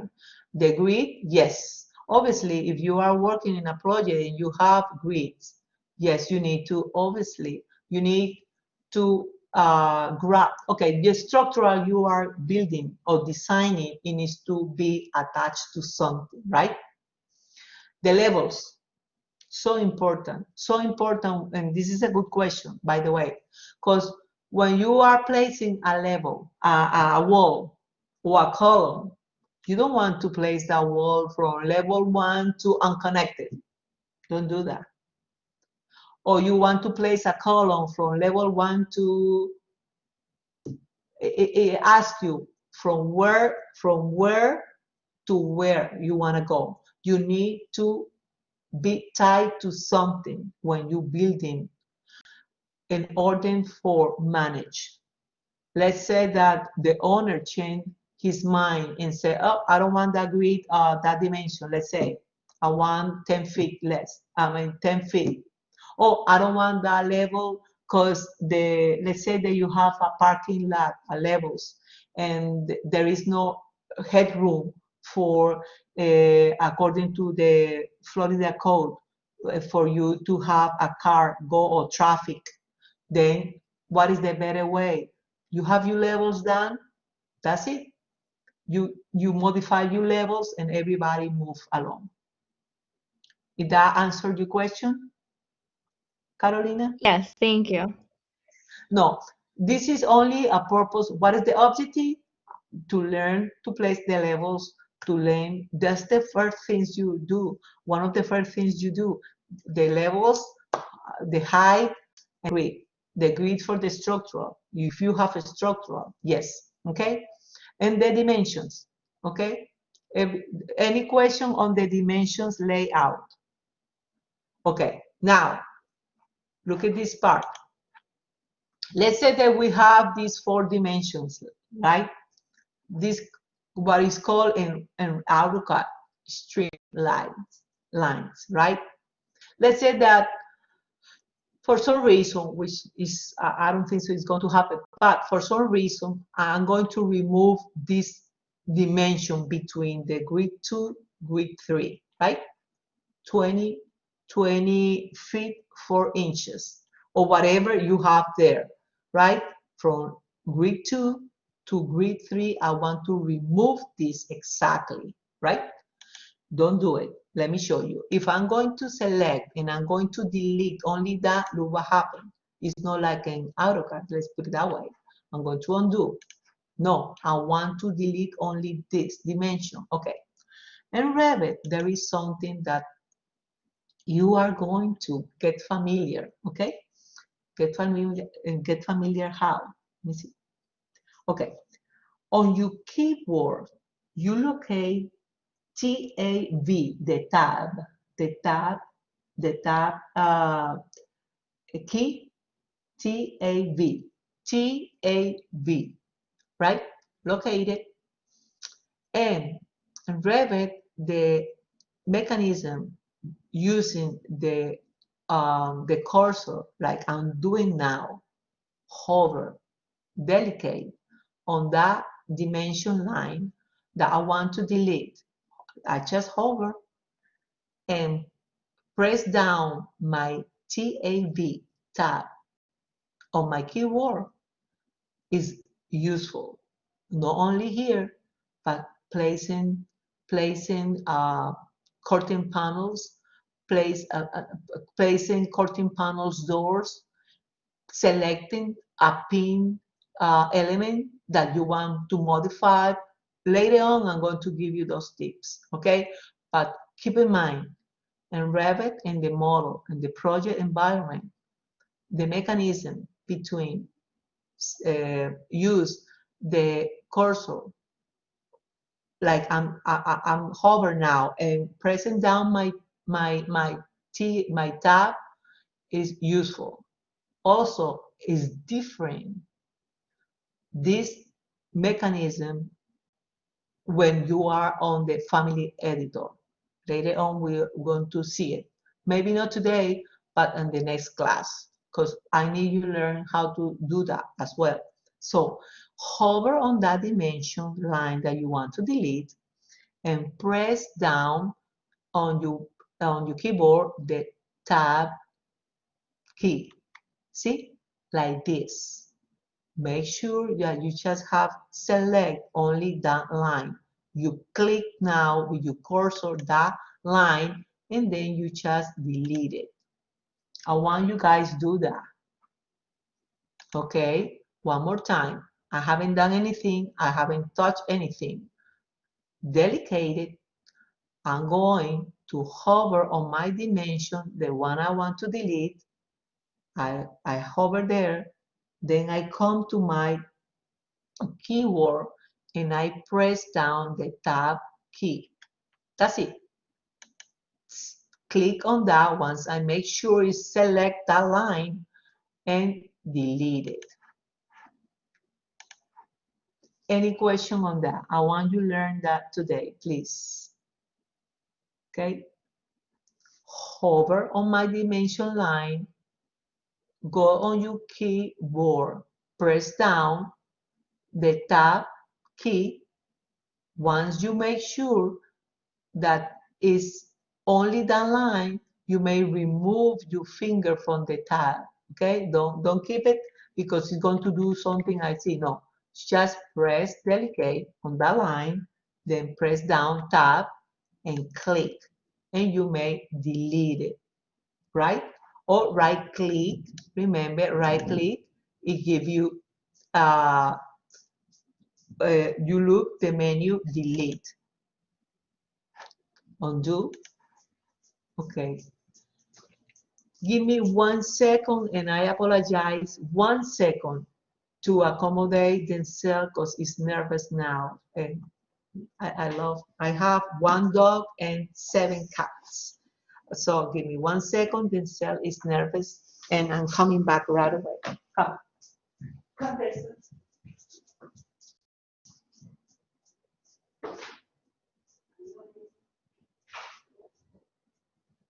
Okay. Any question, guys? Any question placing dimensions? Hello? Hello? No, I It's think okay we're for good. now. I'm No, sorry? fine. Thank you. You did it? Perfect. So, Yes. okay, Yes, I do. beautiful. So let's place the other dimensions and then we are going to start with the essential basic element in a project, which is a wall, right? Give me 1 second. Okay, now let's place the other dimensions. Let's place the other dimension, or even let's go try something different. I haven't done this, but it may work. Let's see. Just to give you a flavor on that. Let's see that we are going to do this. Go back, annotate, align, select one more time, align, right?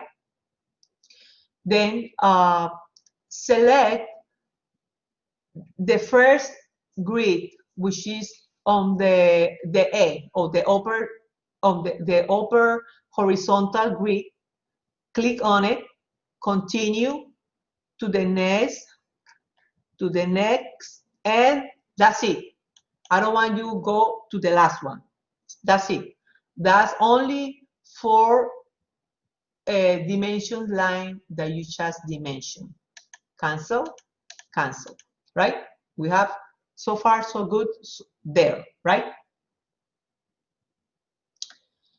Okay, now I want to continue, right? You want to continue, you need to finish this. You select that dimension that you just placed, selected, and remember what I said to you. I'm going up a little bit. Remember that always look at your upper section of your Revit, because that's what is that tool that you active, or the mode tool that you are on, right? You have a selection which is edit witness line, edit witness line, that allows you to continue that dimension, correct?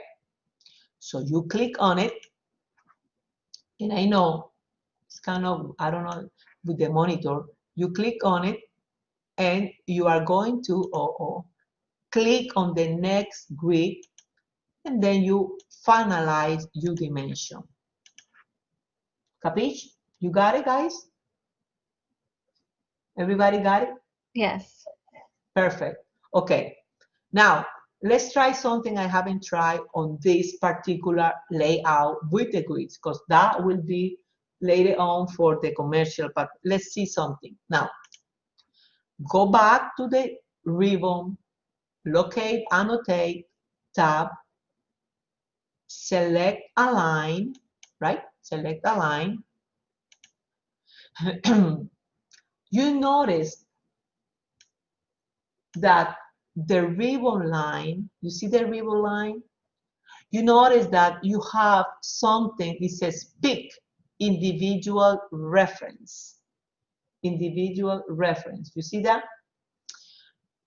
You click on it, and let's say it works. Let's say, and select entire walls. Entire walls, right? Next, immediately the options are available for you. You click on it, and you are going to be prompted by a dialog. It says auto dimension options. It says select reference openings, inserting walls, or inserting grids. Let's say select inserting grids. Okay? I don't think it's going to work now. I realize I don't have no wall, because it will, no, it will work if I have a wall placed there, and it will work if I have a wall placed here, and I select it, and it will immediately select. Let's do that. You are in level 1, right? We are in level 1. Let's go place a wall, any wall. Go on the ribbon, locate architectural, right? Select wall, the upper section of the wall. You have basic wall. I don't mind. Let's go use that one. Basic wall, generic. Then is the base constraint in the property here. It says level 1, the base constraint. You see here, top constraint. No, I don't want unconnected. I want to go, let's say, to level 4. Let's say level 4 or level 5, right? Then I will accept the wall center line. I go to my ribbon on the draw. Always look here on your right side upper on the ribbon, and select line draw tool, and you can place your wall on the wall center line from the intersection of the grid E1 and go down to grid A, letter A. Let's see what happened now. We have a wall already, right? We have a wall already. Okay, let's see.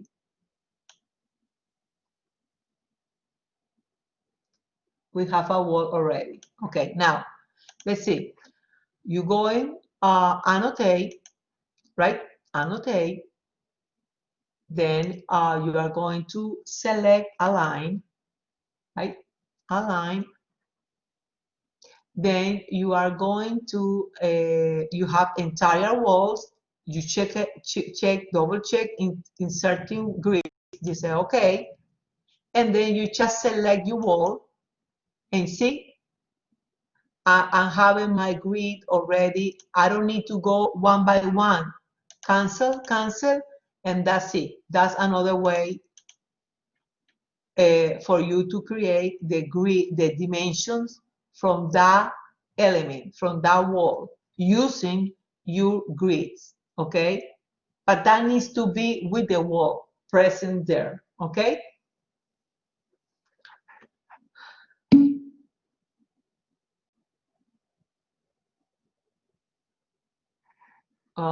Let's see, a little fast.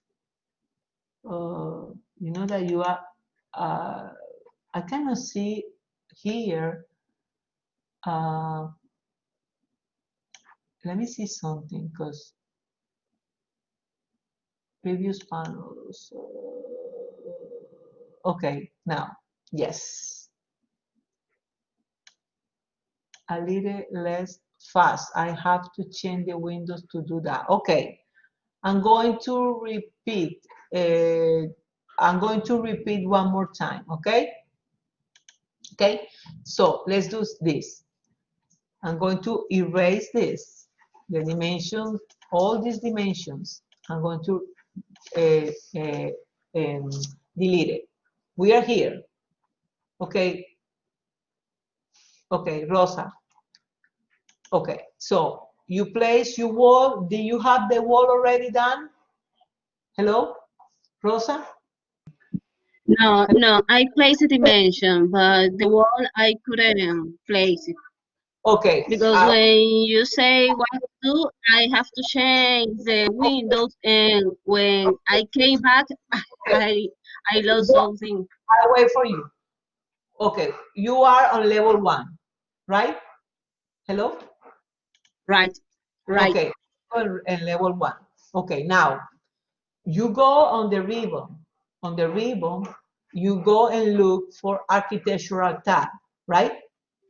Right. Architectural tab.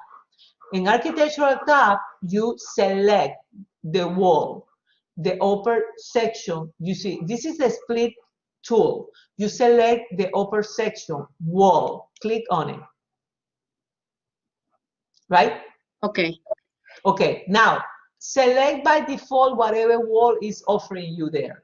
We are going to do our own walls, right? Okay, select that, right? Then what I want you guys make sure always when you are, regardless to this wall, I know paying attention the assembly of this wall. You are going to learn how to assemble a wall, but at this moment, that's not what I want. At this moment, what I want you, when you are going to place a wall, you need to make sure that you check your properties, okay? That means that even here in the ribbon, you can notice that you can change some, but you directly go to that property over here, okay? So you say, okay, location line means the location line is like the pencil. How you going to draw? You're going to draw that wall from the center line, from the exterior course of that wall. Means the course mean is the rough material, the main material of that wall, or the interior course of that wall, or the face. Face mean is the finish is already done, right? So at this moment, what is the location line is wall center line, right? Now, always check level, the base constraint. That wall is from where to where. The base constraint is level 1 at this moment, right? The top constraint always, guys, on with drawing walls, layout walls, columns, I prefer and I highly recommend you go and attach your element with the levels, okay? Because that's the fast ways you can change it later on. So it's base constraint level 1, top constraint level 4 in this case. You don't have level 4, then put the level you have, level 2, level 3, but attached to a level, right? Now, you go to your view, right? And you are going to start in the grid bubble A. La intersection bubble A, comma, number 1. Click on the intersection and draw down to the grid letter A.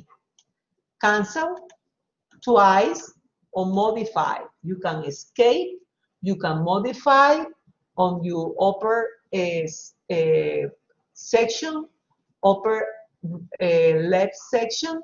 You can modify and you end that mode because you are on the mode to create a wall, right? Now, let's do something. On that case, you have the wall done. Rosa, do you have your wall done already? Hello? Yes, Hello? yes. Perfect. Now, let's go use the annotate dimension using intersecting the grid. So you go and locate and you tap annotate, select align, right? Then on the option bar, you know the option bar, this line below to the ribbon, option bar where my cursor is going now. Make sure that wall center line is on. Then you the peak, then you select the entire walls. Then you have options. You click on those options and you make sure that you check on the inserting grids, right? Because you can have openings, and the openings is windows or any openings, right? The width of the window, the width of the door, that will be here, but that's not the case. What we have here is inserting grids. You check on that. You say, okay, perfect. Now, see what says, select the reference to place the dimension and click to an empty space. It says there. When you want to finalize to do a dimension, you need to click on empty space. So you just hover and then you select your wall.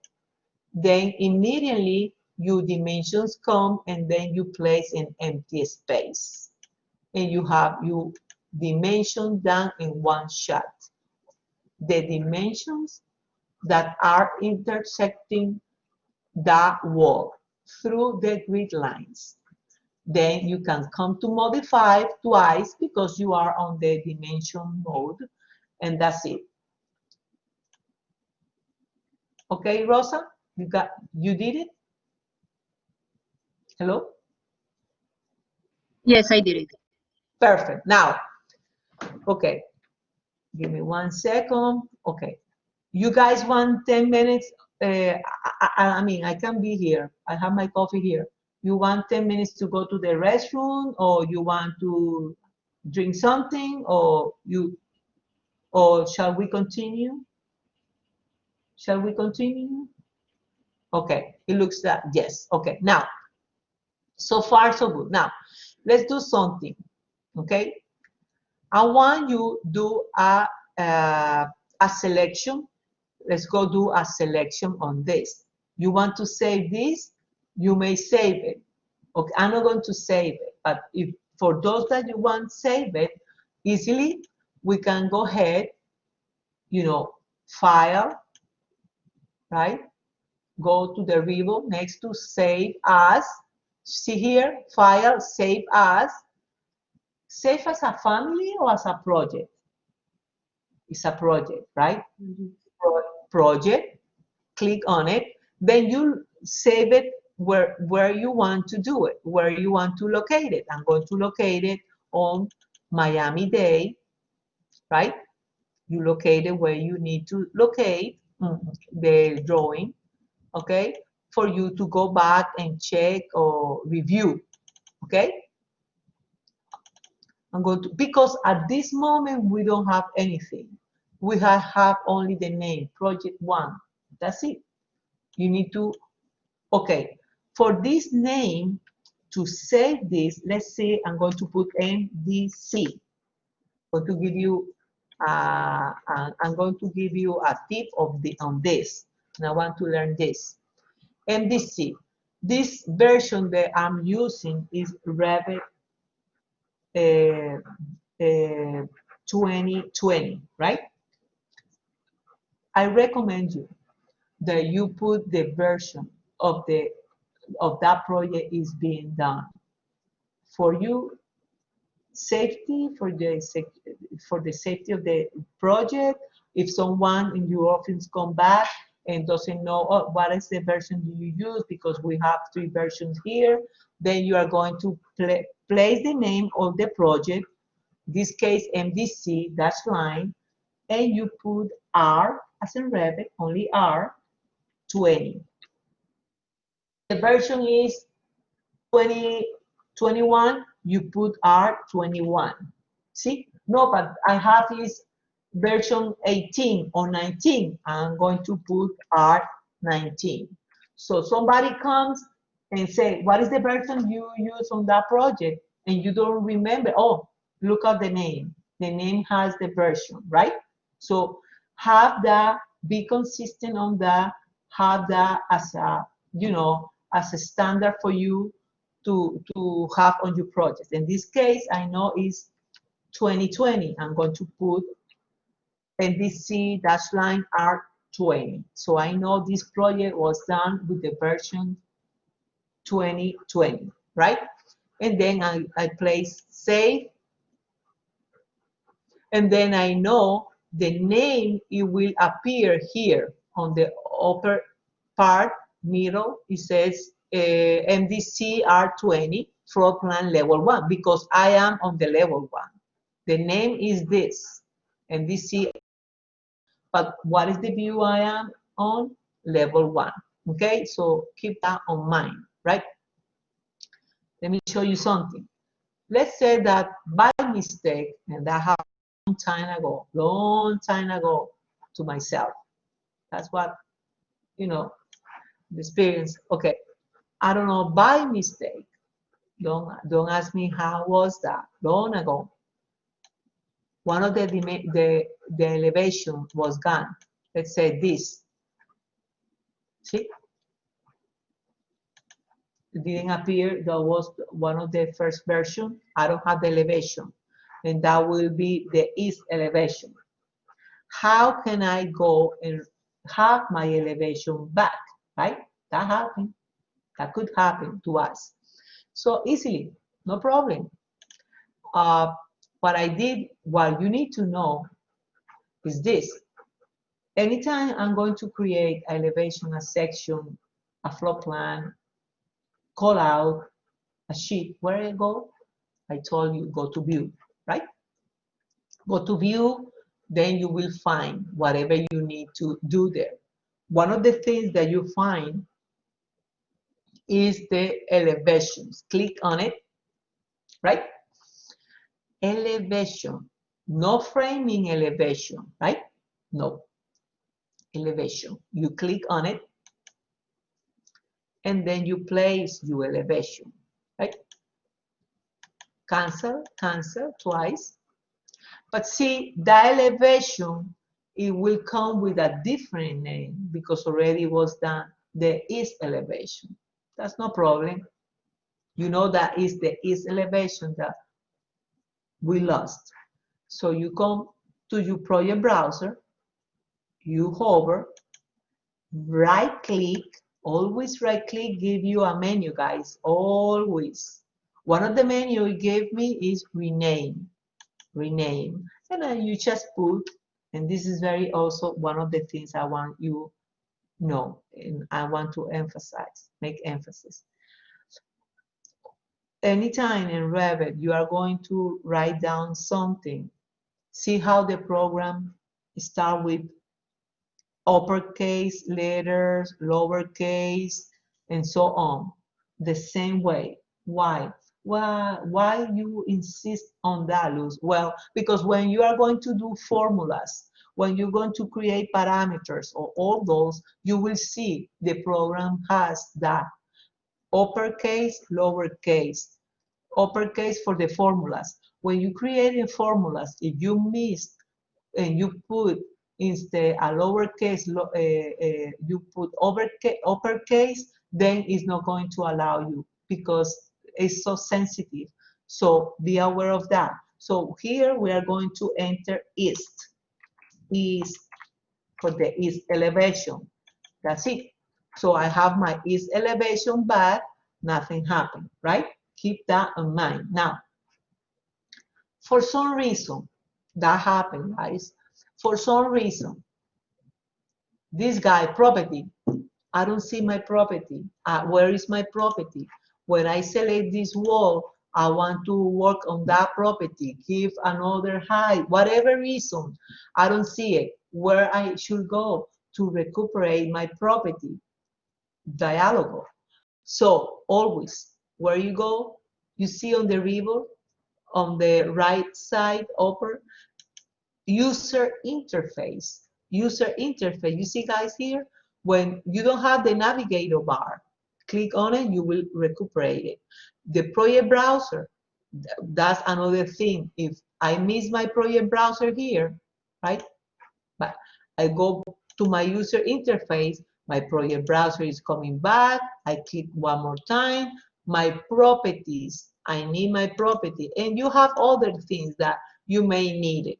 At this moment, it is the navigator bar to see U3D, I will show you later, and the project browser, the properties, the status bar, yes, the work sets, the design option. That's it. That's what you need to have on, right? And you have it. Now, any questions so far? Okay, so far so good. Now, you save that project. You save it, right? No problem. Now, let's go do something very interesting. We are going to place walls and we are going to create a family, an opening round, okay? For you to place it. Now, let's do something. Let's say that you are going to select, this is kind of a crossing. See, from the right to the left crossing, right? A crossing selection. And you will go, if you want to deselect something, always have this to do. The filter, go to your ribbon, select filter, and see whatever you have select is here. Just have select dimensions, grids, and wall. And it says the items, the counting, right? Let's say that I don't want to, for some reason, to delete my grids, right? I am check, right? I say, okay, I want to delete my grids at this moment. And I delete it, the dimension and the wall, see? That's the filter. It's very useful for that. I say, no, I want to delete my grid as well. So you just do that selection, see? You just right click, delete it, or you can delete it from the ribbon, right? So far, so good? Okay. No, sorry. How do you open that filter window? Oh, okay, I'm going back. Okay, nothing happened. I haven't done nothing, right? Okay, I did a crossing selection, right? Everybody's there. You know, over here on the ribbon, go to the upper right side, click on the filter. You got the filter there? Yes, I saw it. Okay. I got it. One of the things, and I apologize, to do is you check none first. Get that. Make yourself to do that discipline. Check none, just in case. We made mistakes. Check them. Now you are going to select what do you want to delete. I want to delete the dimensions and the walls, right? You check dimensions and the walls, period. That's it. Then you say, okay. Then you come and delete it. Got it? Giancarlo? Yes. Yes? Perfect. Yes? Yes. Perfect. Now, you say now, you know what? I don't want to delete, I want to delete the whole grids. Make sure this the whole grids. So another way to do it, not only with the crossing, but just in case I'm going to show you something. You hover on the grid, right click, make sure, I want you make sure that that's what you want, the whole grids. See what says here on the menu? Select all the in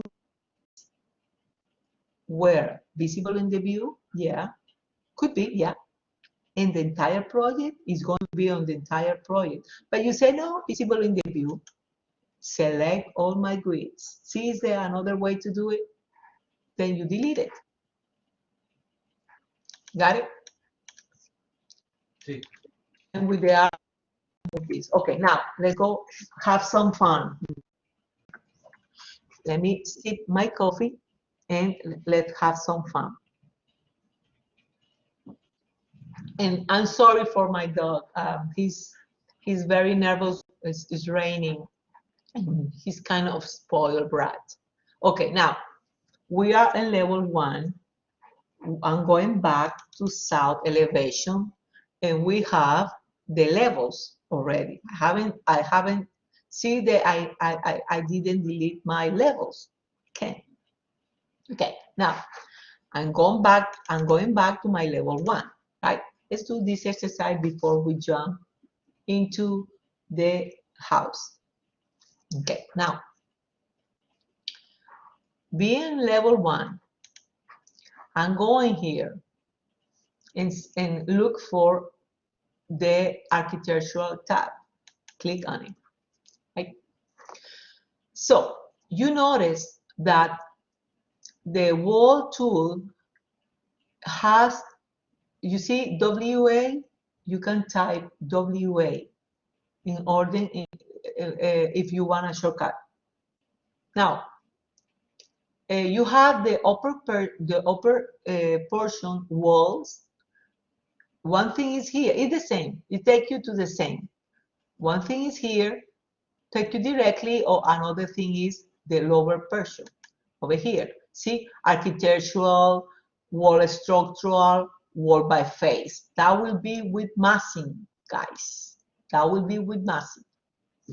By the way, I'm going to, on the week, I'm going to share with you a barrel tile, right? A barrel tile that I did long ago. That's the one we are going to use in this project. You are going to be able to be exposed to use massing inside and then place a barrel tile. At least what I want is in one area of the roof. Because don't ask me why. The program sometimes you need to know, we need to, and I still learning this program. The way you select the massing, the way you divide, sometimes present you beautiful, sometimes you manipulate and know how to do it, to learn the language of the program. So I'm going to give you as a gift that barrel tile, and also included with the ridge on a detail line. Okay, so over here, going back to the walls, is one thing is here, see? Another thing is, it takes you to the same thing. Here, I go directly, but I'm going through the type selector, right? Click on the type selector, please. Okay, now, what you see here is the basic wall. Basic wall, exterior, metal stud, that will be for the north. Exterior brick with metal stud, CMU, all that different components, assemblies. You have the foundation, you have the generic, right? You have the partitions, right? 1 hour rating. You have the retaining. Also, you have the curtain walls, right? So in other words, I want you to make sure that you learn something. Like, okay, when they say to you, guys, what is the family of that wall? Okay, well, the point is that the wall is the category, right? Make sure of that. Okay, the category is the wall. That's it. The category is the door, period. The category is the window family. That's it. Now, what is the family of that wall? That will be different. The family is a basic wall, like this that you have viewed, exterior or partition, right? The family will be the curtain wall, right? See the difference? The curtain walls. The curtain walls are, curtain wall is a piece of glass, guys. You work on that piece of a piece of glass that you are going to put, customize the grid, horizontal, vertical grid, and the grid receive the mullions. Without grid, you don't have mullions, neither on exterior glazing or storefront.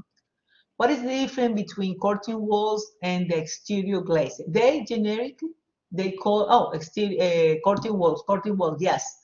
But I want you to be aware of this. Okay, the curtain wall is a piece of glass.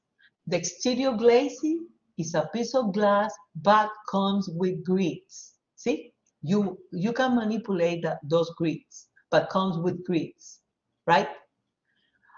Storefront is a system predefined with mullions. See the difference? A storefront is a system predefined mullion. Okay, what that means is the storefront brings the mullions. You can manipulate those mullions. Yes, you can. Why I use sometimes storefront instead of curtain walls or exterior glazing? Well, I can have a curtain wall. See, curtain wall. I haven't said storefront. I say I can have a curtain wall round. It will take me more time, steps to do it. So what bothers for me to do a curtain round wall, when I can have a storefront round that it gives me what I want, a curved wall on storefronts, right? So keep that in mind. Now, another category of walls will be the stack wall. What is the stack wall? It's only one that the program brings, right? It's a build. By the way, the walls, we don't create no walls, guys. We don't create no walls. The walls are built-in system from the program. The walls are there, created. What we modify. See, you modify walls. You have you assembly because you as an architect, as a designers, or as a structural, you create the assembly of that wall. That we are going to learn now. Stack wall is two or more walls together, right? You see the walls with stones in the base, and then comes a curtain wall, and then comes a stucco. That's a stack. That is considered a stack wall, right? What is the situation here with the stack wall? One of those walls needs to be variable. Why? Because one of those walls needs to get, the the levels. Is the one is going from level tal to level 1. Then you will have the parapet and the base. If you want to have a base different material, that will be another wall type, another family wall. Then you will have then the variable wall, or you can have only 2 walls. One is going to be a fixed distance or height, and the other one will be variable. So keep that in mind. Okay, now let's say something. Or let's go create. Being said that when they mention to you, okay, what is the size? Okay, so we have the category, it's a wall. We have the family, we have a basic wall, we have a curtain wall, and we have a stock wall. See, that's the family. You say, no, I want a basic wall, 8 inches exterior, CMU wall, stucco of the exterior. Yeah, that's the basic wall, yeah, the family. Now, what is the size? Oh, okay, then you say, well, 12 inches, that's the size. See, that's different, that's the type. The type will be related to the size. So don't get confused. The same with the door, the same with the window, okay? So now, let's go and select. I notice, guys, that on these student versions that they are provided later out of this, they come with the metrics. Therefore, they come with this type of, let's say, with the units of the metrics. But we can override that and we can create our own walls. So let's do that. So select the one says generic 150 millimeters. Select the wall, it says generic 150 millimeters. Click on it. Then I recommend you start doing your own walls, right? For your company, for whatever, for your office, right? Don't use the walls that the program brings. Perfect, beautiful, excellent. Okay, now you need to select 8 inches. Okay, now, so, okay, now let's do something. You select edit type. Okay, edit type. Let's see, edit type. Okay. I just want to concentrate here. Duplicate, and over here you are going to put 8 CMU. Let's say CMU. That's it. Always put whatever is the main assembly. In this case is 8 inches CMU. On this case, right? You want to use a space, you as well, you can do it. You say, okay. Now, I want you be aware that on the type property, you look for a structure always. Okay, click where it says edit on your right side, the structure. See, over here, guys, is how is the assembly of this wall. See how it says edit assembly here on the left side, on the top left side, edit assembly. Okay, and you notice, see what somebody mentioned about layers. Layers are mentioned only here. We don't have layers at all in Revit, for say, like in AutoCAD. But then here, layers, they say layer number 1, 2, and 3. It's like an item, right? Okay, number 1, it says the core boundary is a layer above wrap, exterior 0. You don't need to do anything with this at all. Layer number 3, core boundary layer below wrap, right? 0. Nothing to do with that. What does that mean? is that they are protecting the main element or assembly of the wall.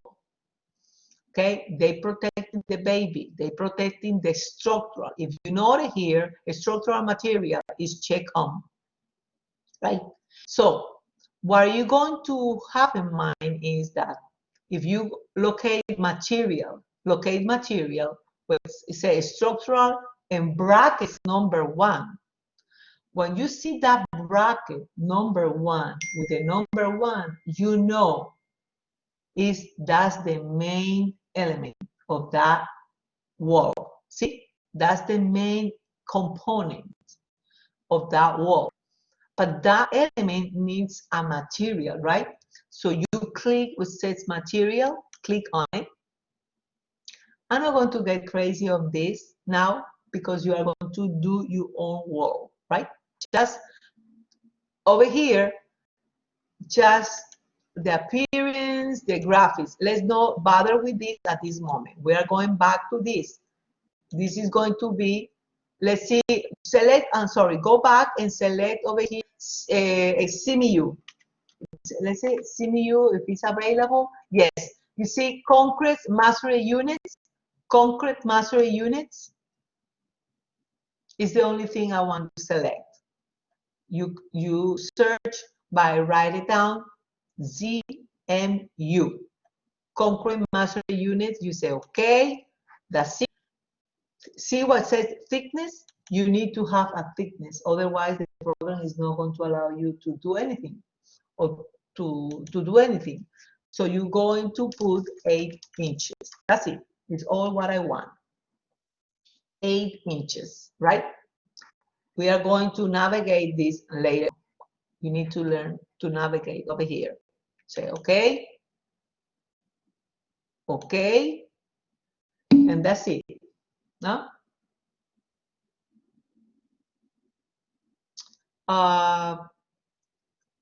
Give me 1 second just to place this, okay? Okay, now, give me 1 second, please. You go over on the draw tools and select circle. Circle, here, circle. You click anywhere on the, try to eyeball on the middle, click on it and place a circle. You can click with the radius, let's see, 34 feet. Doesn't matter, but it needs to be something like you can notice, right? You cancel. By the way, that dimension that appear there is temporary, okay? You can active and make it permanent. If I select one of the portion of the arc and I go and I zoom on that dimension and I click on that little dimension line, I make it permanent. I click it, that's permanent. See? It gives me the radius. Now, let me see. Let me see what somebody is asking me a question. Let's see. Let's see. What was the question? I'm sorry. Okay, perfect. Everything is there, okay? Everything is there. Okay, I don't want no one behind. I don't want no one behind. Let me check. Okay? Can you tell us how to do this circle again one more time? I'm sorry. No problem. Guys, if we need an extra hour, I'm welcome. Okay? I don't have no problem. As soon as, okay, you are content and you are fine, yes, I'm going to show you one more time, but let me ubicate here because I'm missing somebody questions me and I don't want to miss. No one can be behind. No one behind. Okay, I'm going to erase that. Okay, see what I'm going to do? I hover, see, I hover, and I use my tab, and I select. That's a link selection. I click, right click, delete it. Right? Nothing happened. Okay, now, Okay, nothing, I have done anything. Now, I go back. I am level 1. I go and select my wall, upper section of the wall tools. I have the basic wall 8 inches over there, right? I click on it. I select that, right? I am on the mode because I know it's asking me place wall, draw. I select on the draw tools. I select my circle, right? The circle is here, there. Make sure always everything needs to have common sense. Always base constraint from level 1 to level 4, right? Or any level you want. Any level you have there, you can go ahead and select it. But I recommend you all the time, columns, walls, any support element needs to have a place. Base constraint in order for you to attach, okay, and manipulate stairs from level 1 to level 2, whatever. Hey, you need to change the level, so the stair is going to change. That's what it is, okay? So now you come here and select the circle, right? Level 1, eyeball in between the middle of your elevation stacks, elevation points there, right? Click on it, and you just place it. I don't even go to see what is the dimension. I place it like that, cancel, right? Carolina or Rosa, I don't know which one was the one who asked me about the circle wall. Rosa? Okay. It was Carolina. Me. Okay. Okay. So I select whatever I want to move, right? I select that wall and see, activate a dimension, guys. That's why sometimes when you place grids, when you place, in this case, this wall, or you place, yes, a grid, a column grid, or even a grid on the curtain wall to do your mullions, you just place it. Don't worry about the distance. Then you can click on the element. It activate a temporary dimension. This is mean. This sign, this symbol here means it's a temporary dimension. You want to have that dimension? No, I have 35, I believe, 36, 35. I change it, and that's it. It changed, and I want to have that as a permanent dimension. Can you change the permanent dimension? Yeah, later. But yeah, I have my permanent dimension, is there, nothing happened, right? I answered your question. You have your round wall already, Carolina? Yeah, I have it. Okay, now let's see, go to your 3D. Where you go to your 3D, you see on the quick access, you can have access to the 3D, or also on the view. Remember, I'm going to create something, I'm going to see something. 3D view is here available as well here. Remember, that little arrow, it gives you more menu. What does that mean? That you have more options there. If you click on it, you have the default, you have the camera, and you have the walkthrough. Anytime you see a little arrows there, is because you have more options there, right? So we are going to, let's say, we are going to have a 3D view. In this case, let's see, the 3D view, you have that wall there. Okay, save it just in case, because I don't know, here it's raining. Anything. Okay, so far so good with this wall, guys? Yes. Okay. Yes, okay. Now, I don't want you to go to sleep. Now, we have a round wall, right? Perfect. Now, save this. Have it saved. Keep that name on mind. Now, let's say that you don't want to have too many tabs open. right? We have too many tabs open here, right? So you go to the ribbon. You find that says close inactive. Inactive what? Inactive view. You close it and you are going to have only your 3D view on, right? Better like that. Sometimes slow the performance of the computer, too many tab opens. I'm not going to tell you that you need to have it open, that's fine. At this point, we don't, right? You have also on the 3D, you have the navigator, full navigator here. You see the orbit? I want everybody start using the navigator, okay? So how? Okay, orbit, or you even can select one of the wall, but in this case, orbit, and then you see that pivot, you go around your wall, around your wall, you can see your wall up and down. Some people use the cup. I don't use it. Most of the time I use my navigator. Sometimes what I do is I modify this. I select one of the walls. You can select one of the walls, erase it, and let's see if I can not orbit around that wall. See, I orbit around that wall as well. Okay, so now comes the fun part. Everybody's here with me with this wall. Okay, now you save this one more time, or you can key on your keyboard, you can press down Control S as well. Control S for saving. Now, you come here where it says file.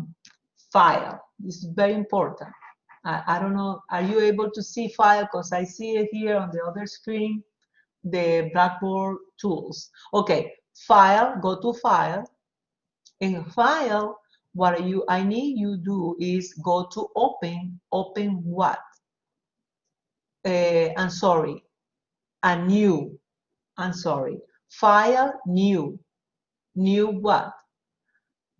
Let's say create a set or use a project.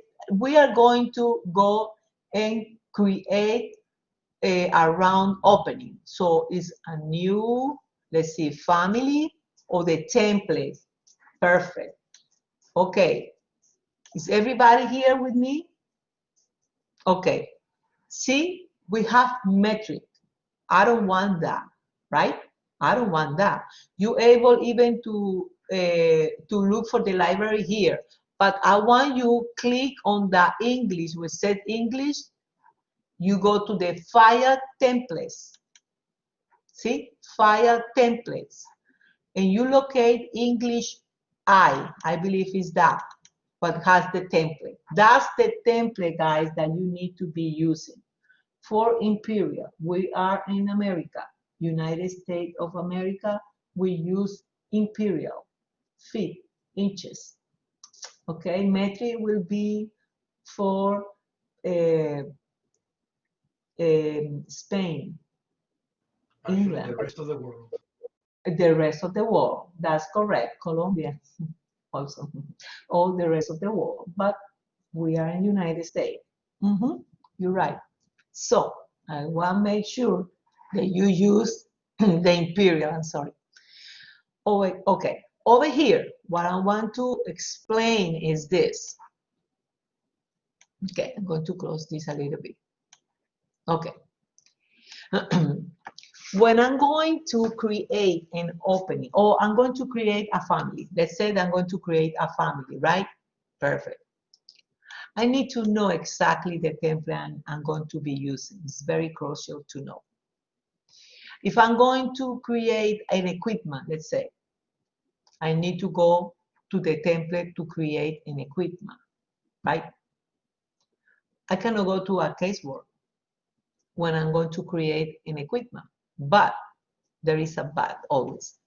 And in the event that I don't know exactly, let's say that you don't know exactly what is the template or what is the you are going to create, or you are going to create something, but you at this moment, you whatever, then you are going to be safe if you are going to use the generic model.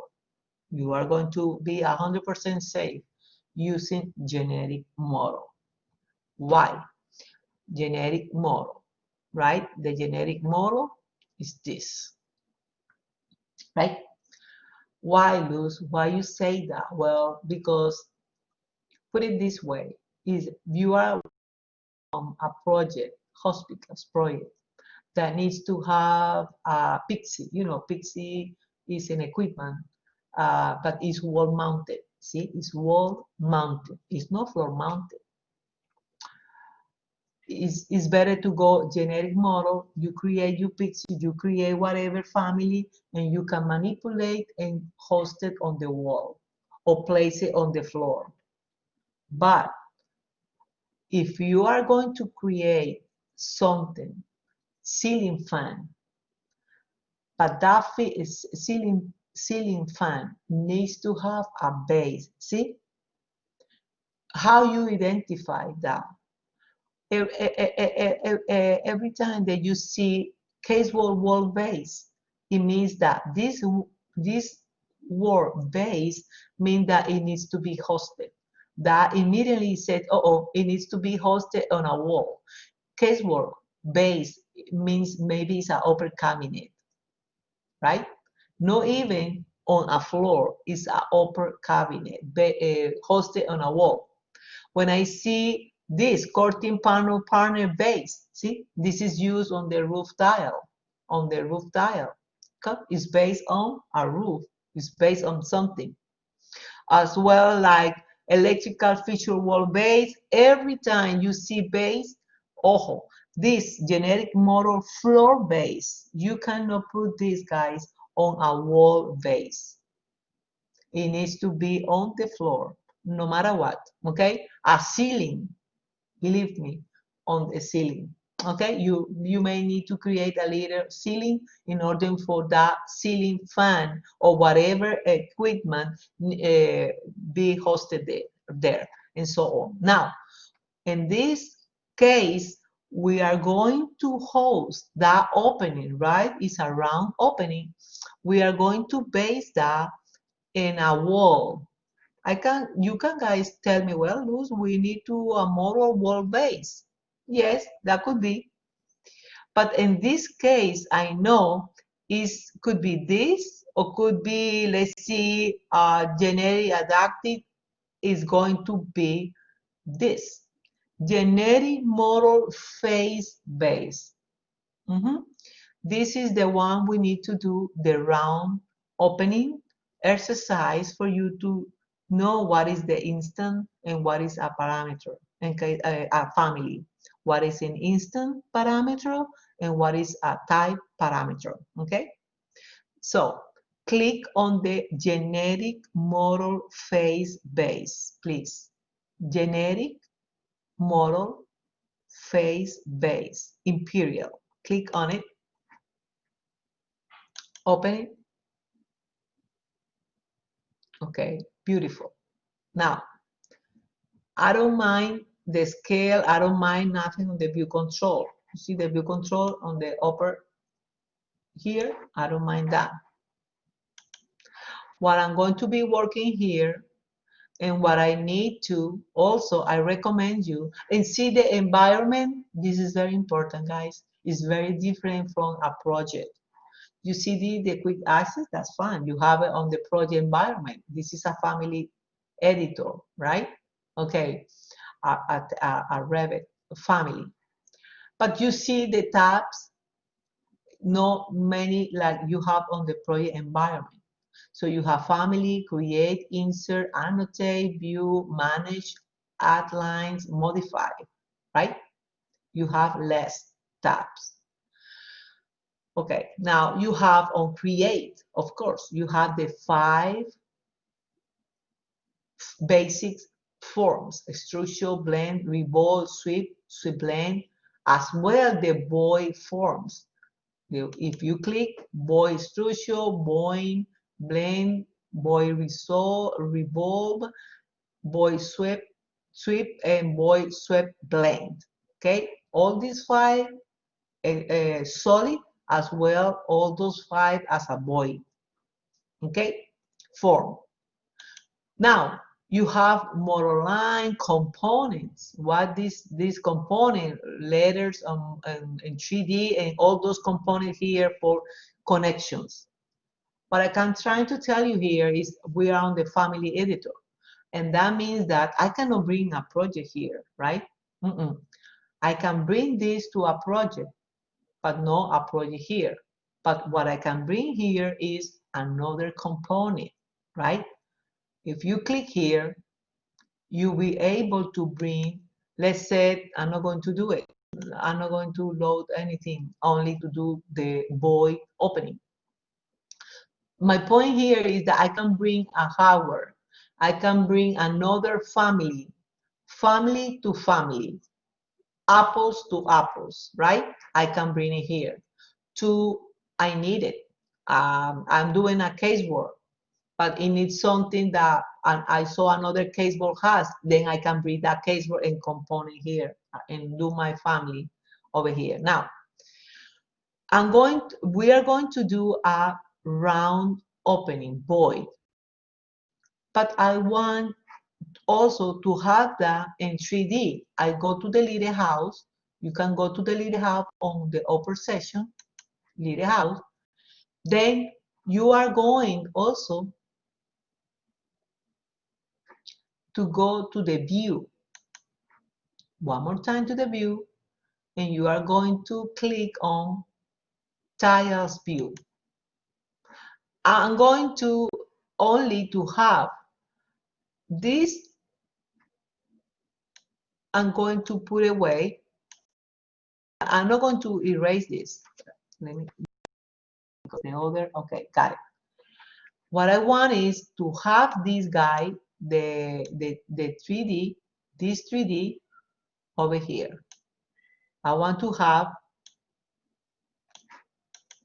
what I want to have is my level, reference level on, and my junk piece of any material 3D, the one I have. Okay, this is the best way to work in Revit, to have your level and you have your 3D to see it. Okay, everybody with me? I want to know if everybody with me. No yet. Not yet. Okay, where are you now? Tell me. I cannot move I cannot take away from my screen the 3D one. That's not No, like, leave it there or minimize.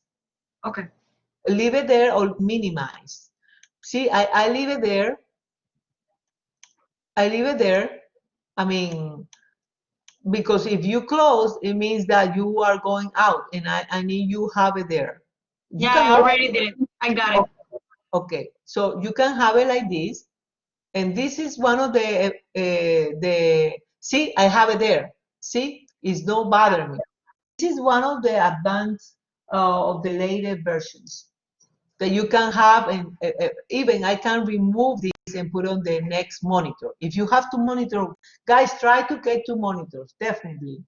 Definitely is a recommendation. Have your program, have your computer, have your tools, right? In order to perform and to compete in the well way. Okay? Because that's the industry we are now.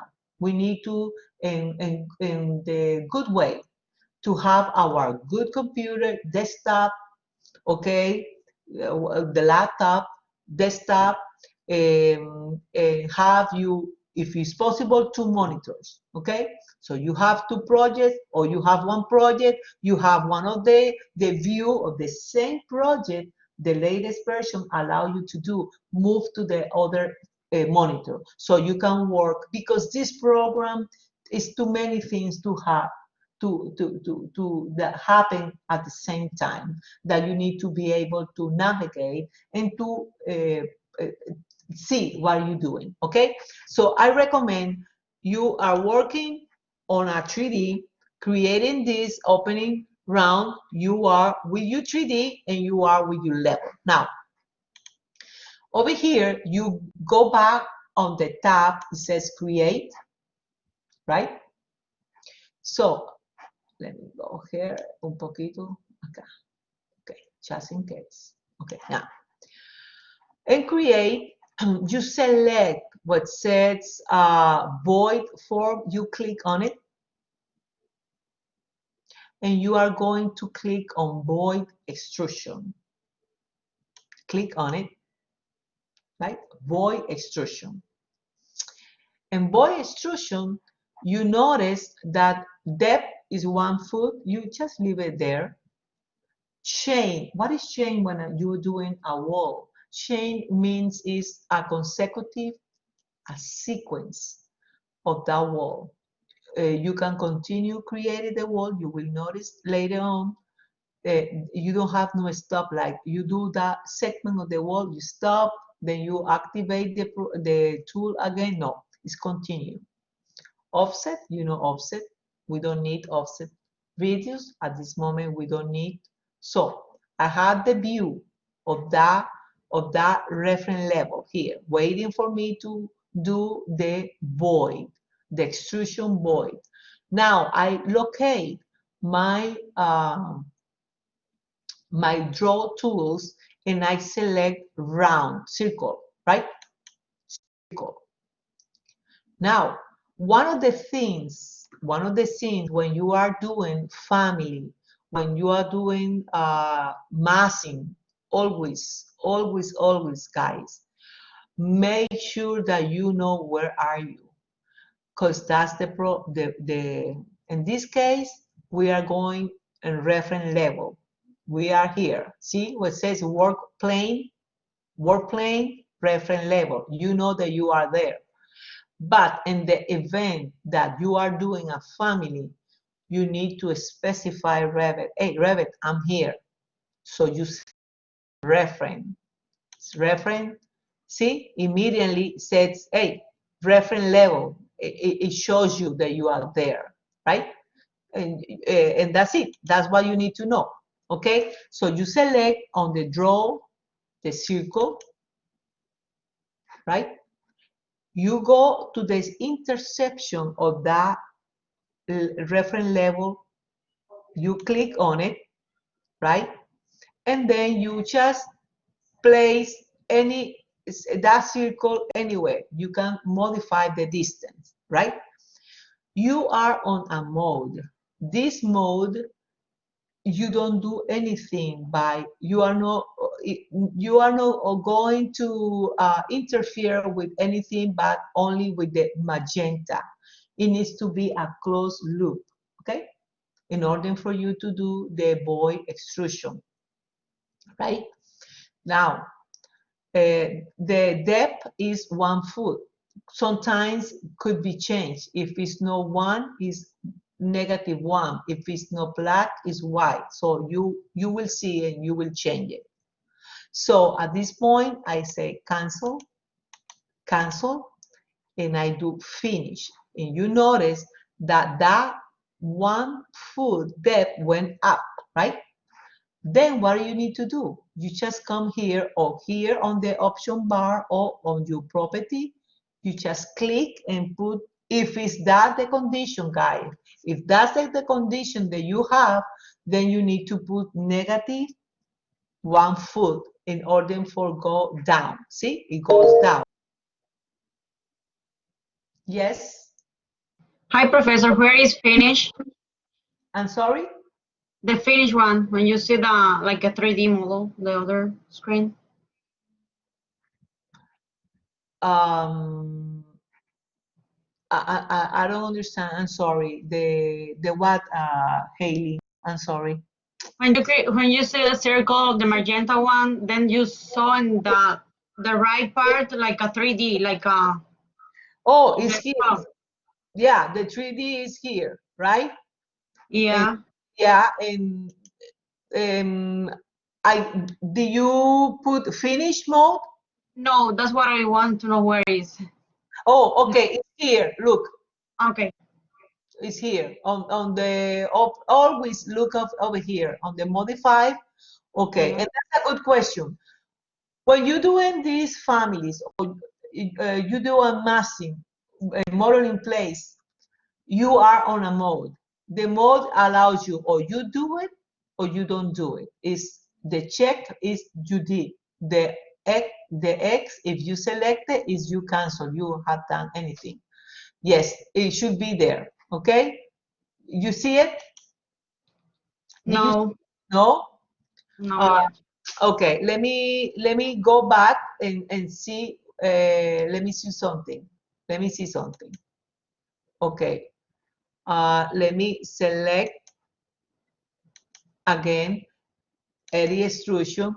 Okay, it should be here. I Hey, check mark. Yeah. Okay, I got it. okay, I'm sorry. Look, guys. You are on the void extrusion, edit extrusion, right? Yes. You are on a mode, right? This mode means as, oh, you did it, you put finish edit mode, or you don't do it, you put cancel. Okay, in this case you did it, you put finish mode, right? Now, Okay. okay, now if it go up, because goes up, right? That's not what you want. You go to cut, because that's why you do it. You have a piece of junk, a piece of concrete, let's say, and you want to put to void, to place void. Then what you need to do is to put negative here, then goes down, right? And then let's see, it needs to cut. One more time, you select your circle, then you locate on the ribbon, you locate the cut geometry. You see cut geometry? Yes. Okay, you select cut geometry. You are going to select the piece of concrete, whatever material is, and then you select you void form. Cancel, and then you go to the river on the orbit, I'm sorry, to the navigator, and see that you have your void done. Correct? Perfect. Okay. Yes. Thank Okay. you. Any questions so far? Any question? Okay, let me do something here, guys, before give me 1 second, okay? 1 second, guys. Give me 1 second.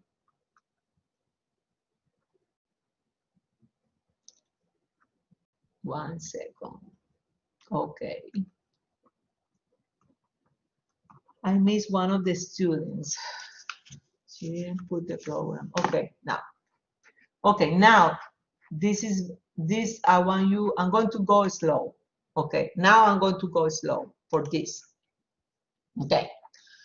Click on the reference level, right? Click on the reference level. Okay, now we are going to place a parameter on this opening, right? You can modify this. You select the void, click on it, right? You go and look on the ribbon that you are going to have edit extrusion. See? Edit extrusion. Click on it. You go back where we were, right, Carolina? Okay, everyone. So, let's see here. Okay, let's see over there. Let me check something. Okay, now, so we went back because we are going to edit the opening, the void opening, right? Now, we are going to place a level. That's what calls in order to have a parameter. You select the magenta circle and you will have a number, any number you have. Any number you have, you are going to place only 1 foot. You remove completely whatever distance it gave you and you just enter 1. Revit nodes is 1 foot, right? Then you finish mode is 1 foot. I know that 1 foot I have. Okay, everybody with me on that 1 foot? Okay, now go back. Click again the void extrusion, right? This is a good exercise in case that you get familiar with in family, edit anything that you want to go and edit or modify. Click one more time, edit extrusion, right? Now, I'm going to select again the magenta sketch line, right? It gives me one more time, that's a temporary dimension, but I want to have that dimension permanent, and I'm going to place a parameter.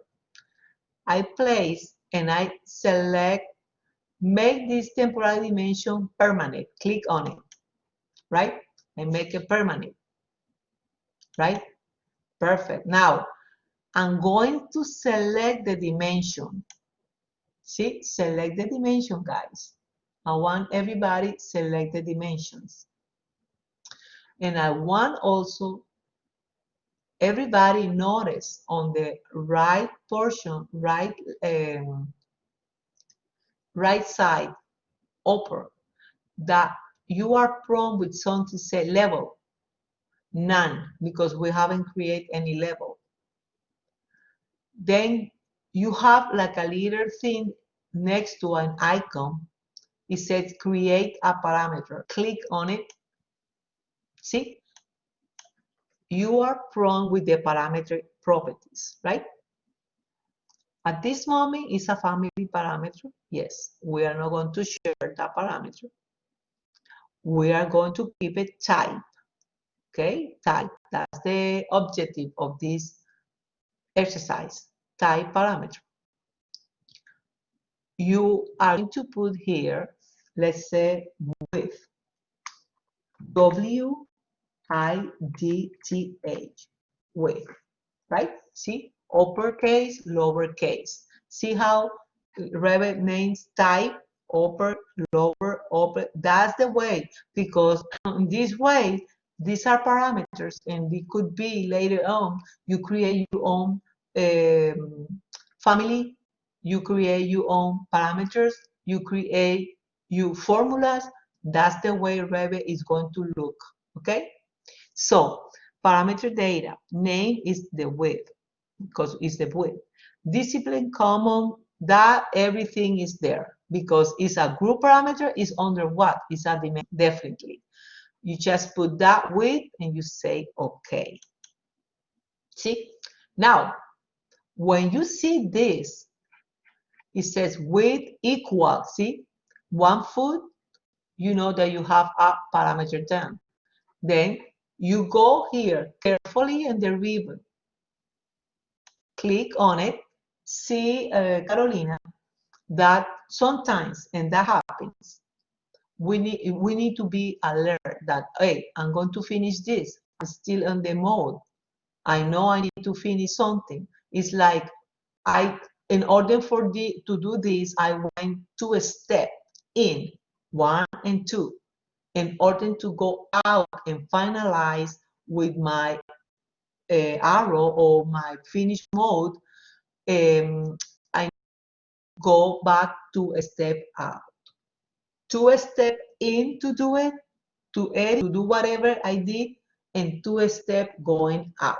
Okay, so you finish here, cancel, cancel, right?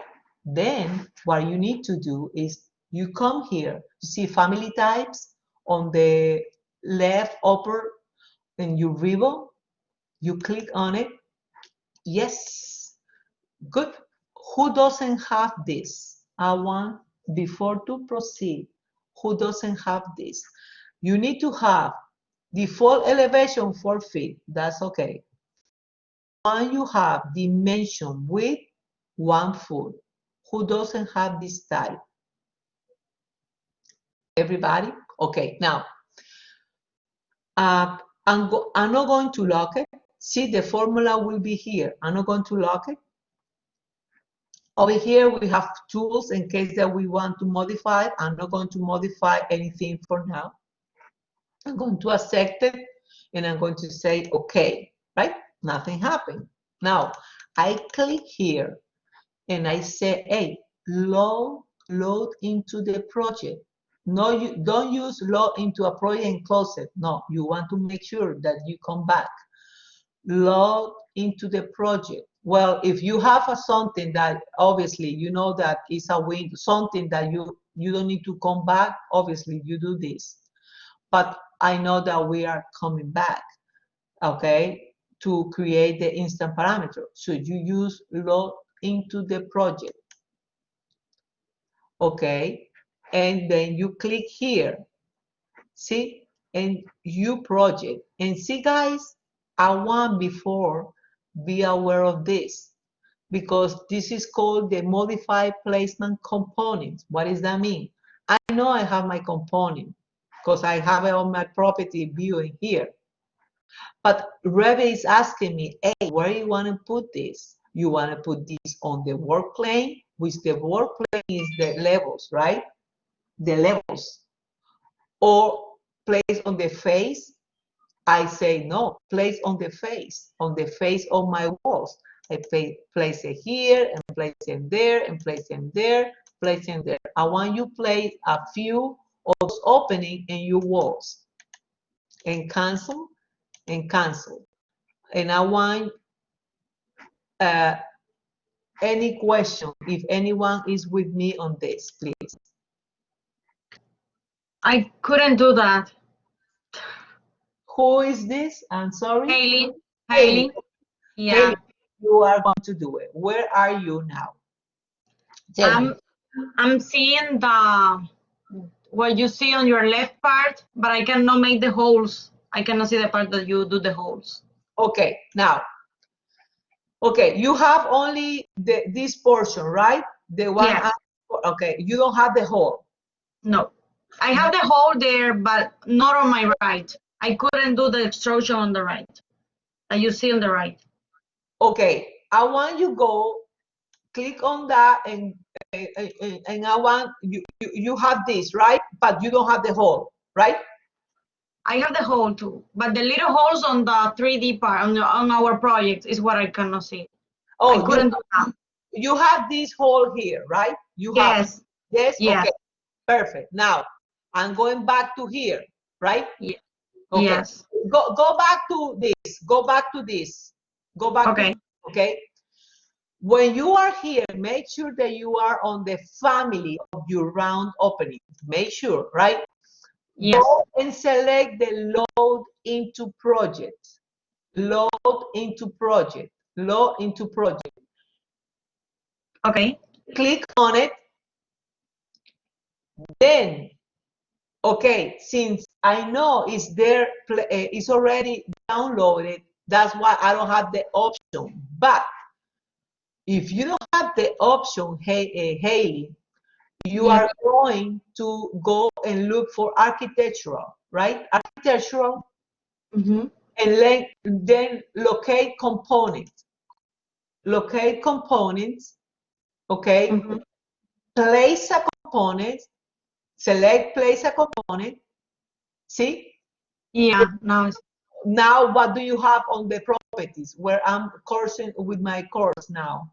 Where are I you? have the same you have, new generic model, constraint. Then you have place on face and work plane, right? Yes. Okay. You select place on face. Click on place on face. Select that, right? Yes. Then you come to your walls on your project and you place. Okay. You did it? Yes, I did it. Okay, beautiful. Any question, anyone? Because I'm going to explain now something. So far, so good. Okay, Yes. everybody. Okay, I don't want to put to sleep no one. Uh-oh. Yes. Professor, you are gonna share with us the record class. Yes. Okay. Okay, it's better. Yes, yes. We are in record. Yes. Okay. Recording in progress. Yes. And any question, call me. Okay. Hey, Luz, I don't understand what you said here, or it's recorded. Okay. Okay. So let's do this. Where are you, Rosa? Rosa, where are you on this? Okay. Now, The same like you. okay, perfect. Now we are on the openings, right? With the walls, round walls, and on the openings. Now, let's say that all these openings have the same size, the same radius, right? Select one and select one of the openings, right? Then you come here on the edit type, see, and you probably, that's the property of that opening. You click on it, okay? And you are going to be prompt by the type property and you locate the width, right? When you locate the width, you just going to put 3 feet. Apply, and everybody is going to, in one shot, since are the same type, is going to increase 3 feet, correct? Right? That's the type parameter. That's the type parameter. But now you say, well, I don't want that. I want to have a different radius for my openings. How can I address that? No problem. So you come, either you select one of these openings, click, right? Then on the ribbon, you will notice that on your right side, on the upper right side on your ribbon, you will notice a edit family. You click on it, right? You click on it and it will take you to the opening edit family, right? You click, you make sure that you click on that reference level for that opening, and then you hover and click again on that void extrusion, right? Nothing happened. You need to modify the parameter of that opening. So what is the best way to do it? Click anywhere, go what says family types on your ribbon on the upper left side, family types, click on it. You are going to be prompt for the family types. You are going to look for the width of the parameter that you create with. You are going to then to select, you highlight first the parameter, in this case the width, and you look for the edit parameter on the lower left side of that dialog. Click on that edit. Then you are going back. When you remember you create a width parameter and we have the type, then you are going to say, I don't want the type. I want to create an instant parameter. I want you use those terms, okay, in your office. Because that's why we are here to learn. So you say, well, I'm going to change that width, and I'm going to create that as an instant parameter. You say instant parameter. You say, okay, no problem. And you notice immediately that you create an instant parameter when you have on dimension the width that you create, but you have in parentheses the word default. Immediately you identify and say, hey, that is an instant parameter, right? You can lock it, but in this case, we don't need. The only thing is you make sure that you have default next to the width, right? You say, okay, no problem. Nothing happened. You can save it. You can save it on wherever you want to save that opening. It's in your project though, but you can save it with a name, okay? That's it. Then you can go ahead, ubicate on your ribbon, on your right side, load into the project, load into. Then you will notice they say, hey, family already exists. You have it on your project. But which already exists in this project, what do you want to do? Hey, I want to override the system version. I want to override the system version and its parameter values. I most of the time I've selected this. You can select this. It's going to do the effect, but just you can select override a system version and the parameter values, and that's it, right? Nothing happened. Nothing spectacular happened yet.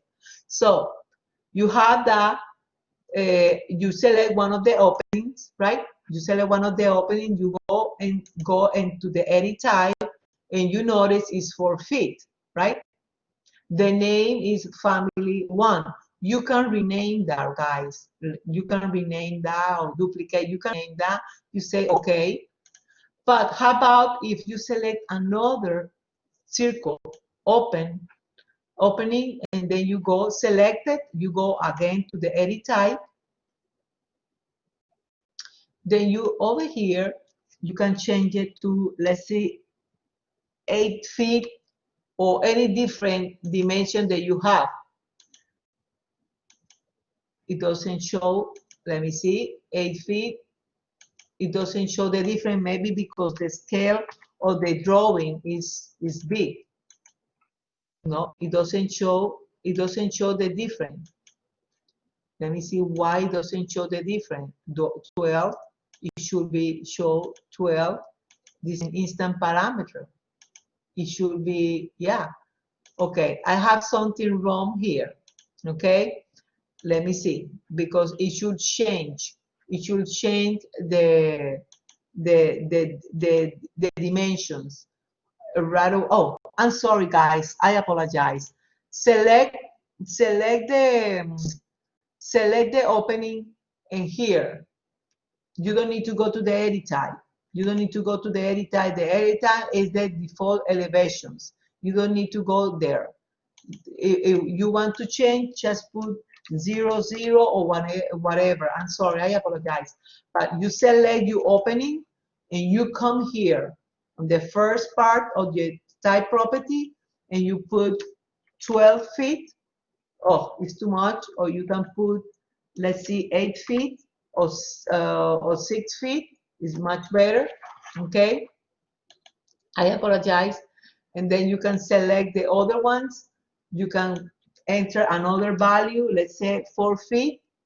See the difference? Now, why this happened is because it's the join of the two walls. That's what that effect happened. Other than that, it should be showing. You select another opening and you can change it to 5 feet, no problem. Okay, let's see if we can change this. If I select this and I join these two walls, that happened? No. Maybe what I need to do is, let's see, I can maybe to change it here and see, no. Something's weird, or maybe it's something weird with the wall. I don't know why, it should not happen, okay? But you get the idea, right? Any questions so far? Hello? No, thank you. Okay, thank you. Okay, so far so good on that. Okay, you can save this. Let's go save this. Save this.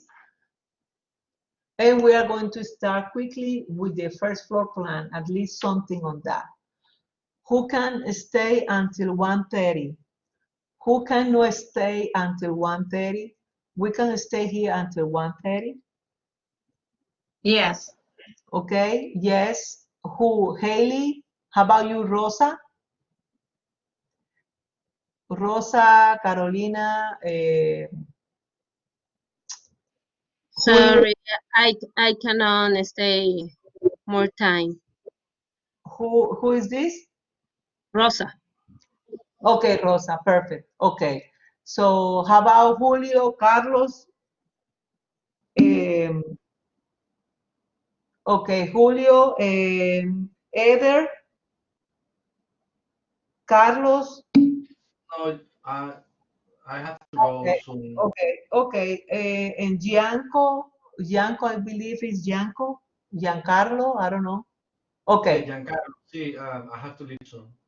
okay, perfect. Okay, until 1, we are going to be here. Okay, now, save it. Okay, now, I'm going to close this. Okay, so I'm going back to the welcome screen. Okay, any questions so far? Any suggestion? Any question you have? Okay, so far, no, so good. Okay, let's see. Let me see something here. Okay, perfect. Now, we are on the welcome screen, right? Now, let's go here and I'm going to start the new project. So in models, look for new. Remember, the new project template file, click on construction template and select architectural template, right? Create new project, yes. We don't have no template yet. Architectural template, create new project. Okay, perfect. So far, so good. Are you guys viewed everything I have on the view on the screen? Yes. Okay, perfect. Yes. Okay, now, okay, one more time. I don't know why the later version bring that metric, but we can deal with this. Now, we are going to have a project here, right? The first things I'm going to do is to name my project. So you go to the file, then you go and look for save as what? Save as a project. You locate your project. See all these guys, you see these? All those extensions, don't confuse yourself. All those extensions are backing. So I recommend you just save one extension. Don't have all those extensions because it's going to get too much room in your computer. Okay, now we are going then to name this MVC space R20 space 2020 deleted line 07 deleted line in between 11. See, MVC space R20 space the date of today, which is 2020, deleted line in between of the dash line 07 dash line 11, right? Then I want you to select on what says options, click on it. We are going to have only, try to keep only one backup. One backup and that's it, okay? It's a RBT, yes, it's a project, save it. Okay, perfect. Now, everybody with me on that? Okay, who has the version 2021? Who has, Me. I do. how many? Who? I got it. Giancarlo Highly. got it. Haley, what else? Everyone? No. Who has 2021? Giancarlos, okay, okay. Okay, I thought that everybody have 2021. Okay, I thought that everybody have 2021. I was going to move forward 2021. I'm not going to do it because if you can keep the 2021, guys, I want you keep you 2021. I don't want you go backwards because this program, this application doesn't go backwards.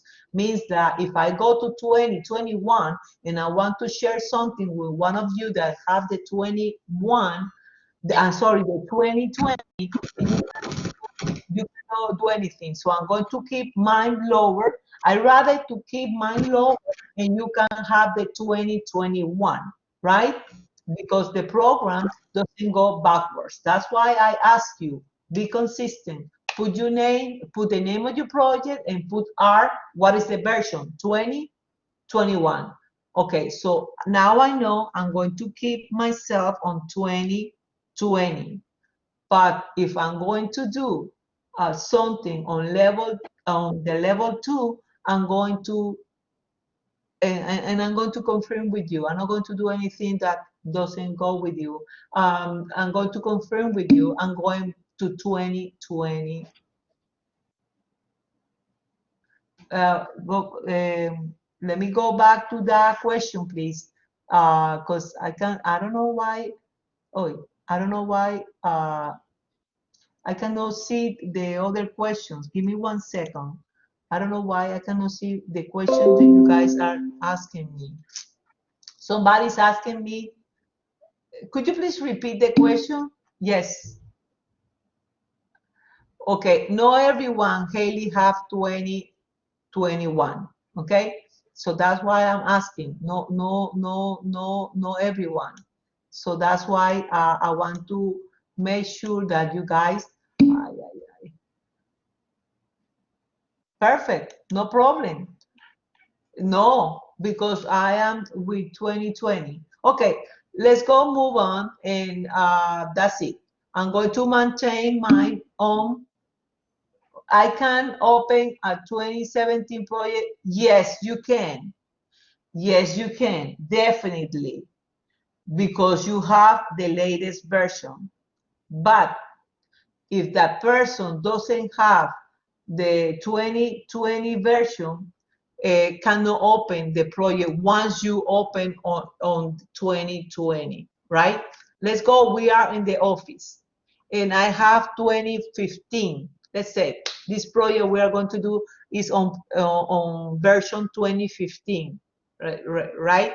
And we are in the office and one of you guys, I didn't let you know, you open the project on 2015 on your computer that you have 2021, and I'm going back to work on that project. I'm not going to be able to open it on my computer having 2015 or having 2017 or having even 2019 or 2020. Okay, so I'm going to keep mine on 2020, period.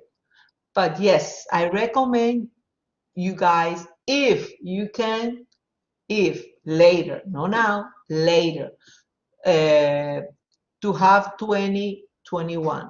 You have that one for now, we can work beautiful, nothing happened. I don't want next Friday, oh, I cannot because you told me to, no. Let's keep it like that, but keep in mind, have the latest version if it's possible. If no, let's keep it 20, let's keep it 2020 and that's it, okay? So here we have the project, right?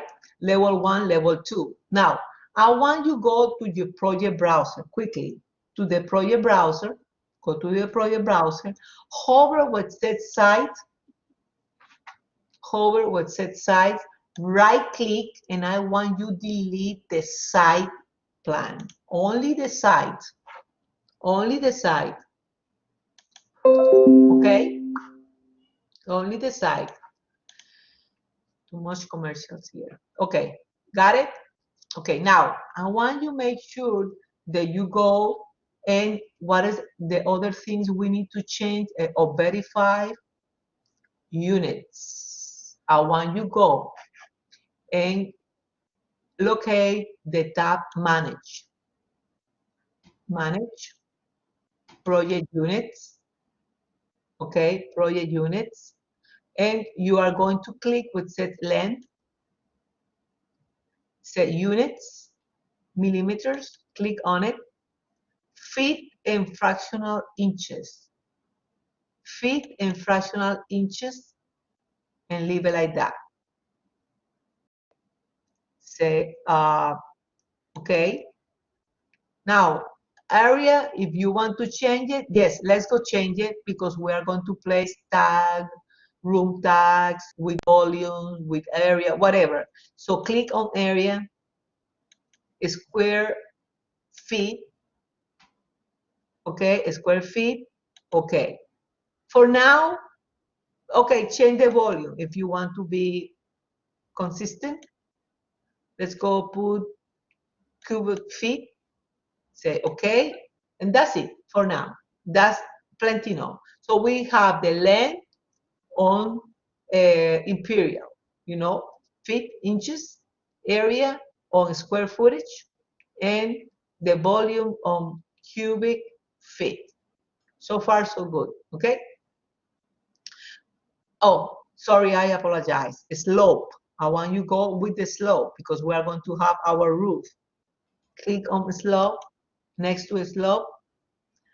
We are going to decimal, we are going to put what is rise and look for the rise backline, backline 12 inches. Rise backline 12 inches, that's the one I want for the slope, okay? So length, area, volume, and slope. Say okay, that's it, right? So now on the view control here, you locate the scale, click on it, and you place 1/4, right? We even can create a template later to place it on the other levels. Place 1/4 here, then locate on the detail level, immediately find, and that's it. Leave it like that. Save it. Okay? Now, I want you to go ahead and go to the south elevation. South elevation. Right? South elevation. The same. Go to your view control.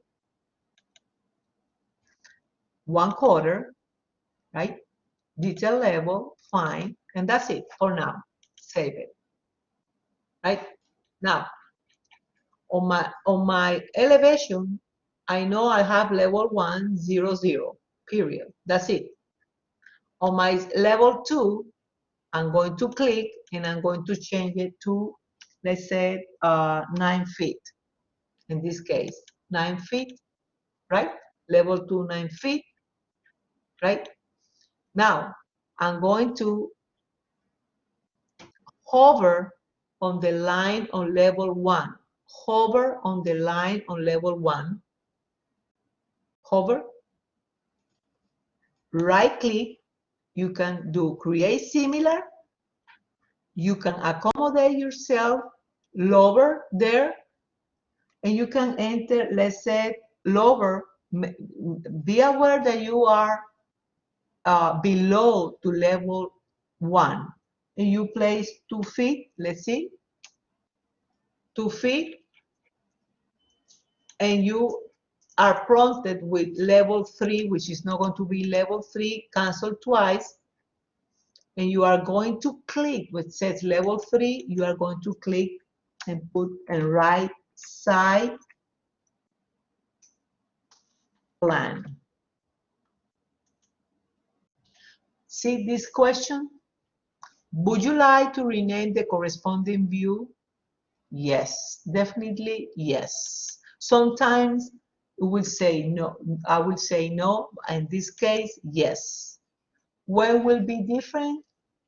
But I don't want you bother with that now if you are using faces, okay? Because you want to maintain only one level here, but if it could be have different here on your project browser. But for this exercise, for this project, pipeline -2, level 1, 0, 0 on top of my slab, level 2, top of my slab, 9 feet. Everybody with me so far? Okay. Now, I know I hover and I right click and I create, right click, create similar. You can do that. No problem. That's faster. But if I want to be, you know, to exercise, to create the level, what I can do is this. I can architectural, you can go ahead, level, select architectural, select levels, right? Select level, and then you are going to place 10 feet on top of level 2, click, and then that's it. 10 feet, cancel twice. This level 4, 19, right? You are going to put, I'm sorry, I have 19 is perfect, don't touch it. 4, you are going to write roof. That's it, roof. Would you like to rename the corresponding view? Yes, because it's going to be here, right? Perfect. Now, let me tell you something, guys. Let's say that you say, well, Luz, honestly, I want to have an ordering on my project browser, right? You can organize this according to the standards of your office. You can have, let's see, roof. You can have the site plan first if you want, and then level 1, level 2. And the way not to, how you say, not to manipulate on the name of this or what you have. For example, if I have site, let's see, site plan, right click, rename, I can have site plan and I can have 0, 0. That's line, let's see.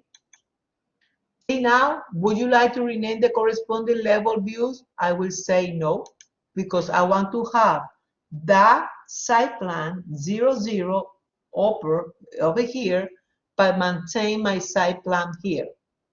Okay, I don't want to confuse you, but if you want that, is according what they asking you in the office, whatever is comfortable for you to work.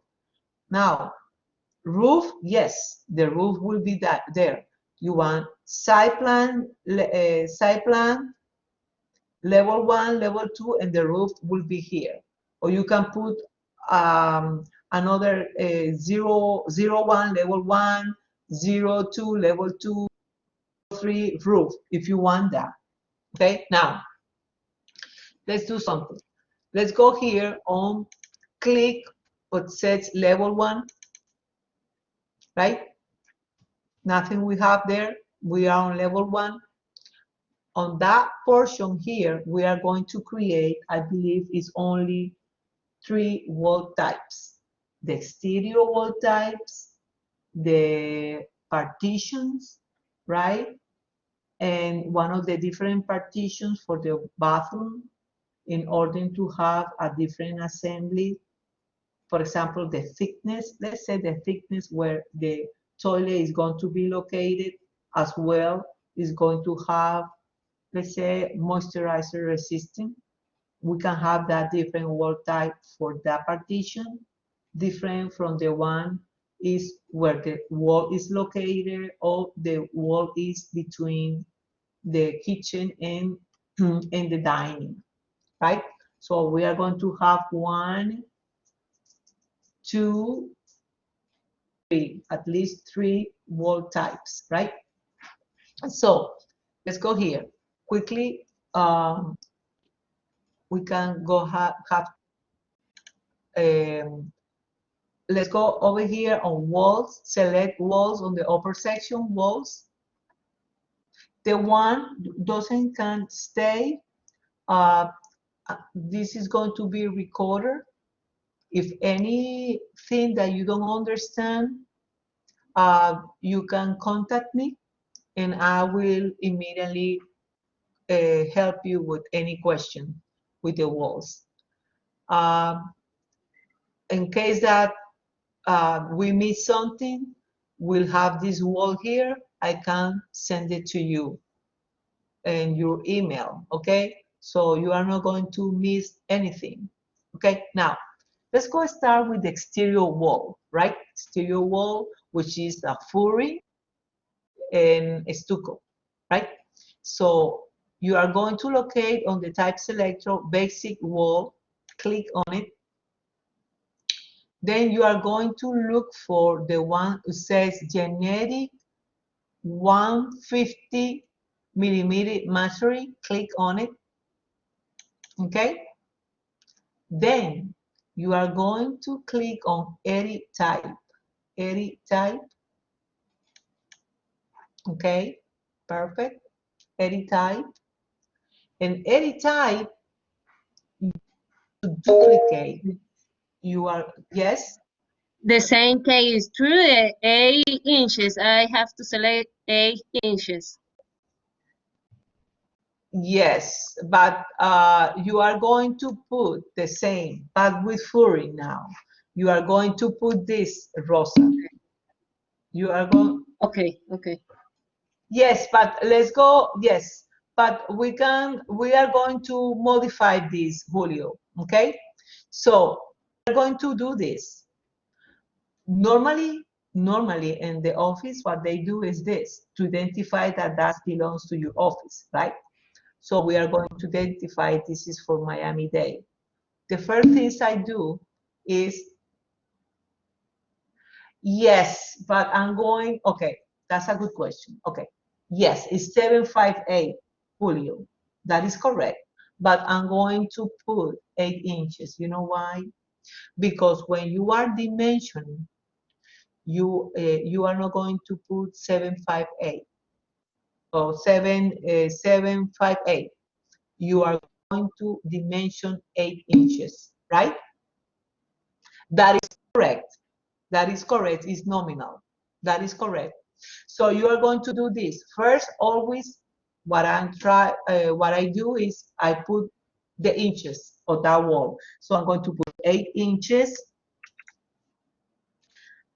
the dash line, NDC in uppercase, dash line, only E uppercase, XT, because it's exterior, CMU. Or you can put CMU like that, or lowercase CMU. That's it. To have something like, oh, I know it's a 8 inches MDC stereo CMU, only very briefly, but you know what it is. I can also put more things like, hey, my furring is one furring inside a stucco. But for now, just keep it simple like that. 8 inches, dash line, MDC, dash line, EXT, you know, E uppercase, XT lowercase, dash line, CMU. Okay, perfect. Then, now this is important. Here on my structural, I'm going to do this. Assembly. This is your assembly, guys. Whatever sum is on that assembly is going to be reflecting over here, total thickness. You see, it says 0, 5, 29, whatever fraction is there, that's the total thickness, but that's not what we want. So, okay, you go and locate yourself where it says layers 2, structural and brackets 1, concrete masonry units, yes. You are going to click where it says the thickness, and the thickness, you are going to remove all that, and you are going to put 0 space 8. I want you to do that. see is 8. I know Julio is right. It's 758, and the nominal is 8 inches. But in this case, we don't put on the construction documents, on the drawings, we don't put 758 or all those things. But keep that in mind. That's good. Okay, so we have masonry 8 inches, right? Correct. Now, look at here, guys. Try to, the ones who need to be, give me 5 minutes or less than 5 minutes to see this. You notice that in the upper section, you have exterior side, right? What is going to be is on the exterior side, stucco, plastic, clad, whatever material exterior, right? On the lower, you will see interior side. That will be the flooring, right? Insulation, metal stud, gypsum, right? Okay, now let's start with the exterior. Hover and click what says the number 1. Then go here on and look for insert. See? Then layer 1. Function structural? No, it's not structural because you have only one is going to be the structural. You click on it and the function that you are going to look is for a finish. I read that they said that finish 2 brackets 5 is for finish exterior. Okay, go ahead with that. Finish 2 5. Okay, material we need to look is for a plaster, right? A stucco. I don't think so we have it here, honestly. So this is very important for me to you.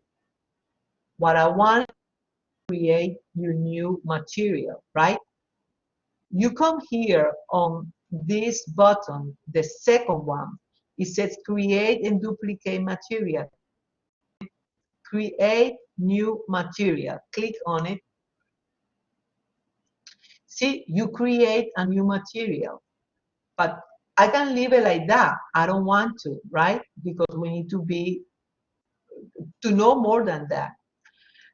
I want you write on that, rename, and you are going to put in dash line stucco. That's it, or plaster, but something like is that project, and you want that material be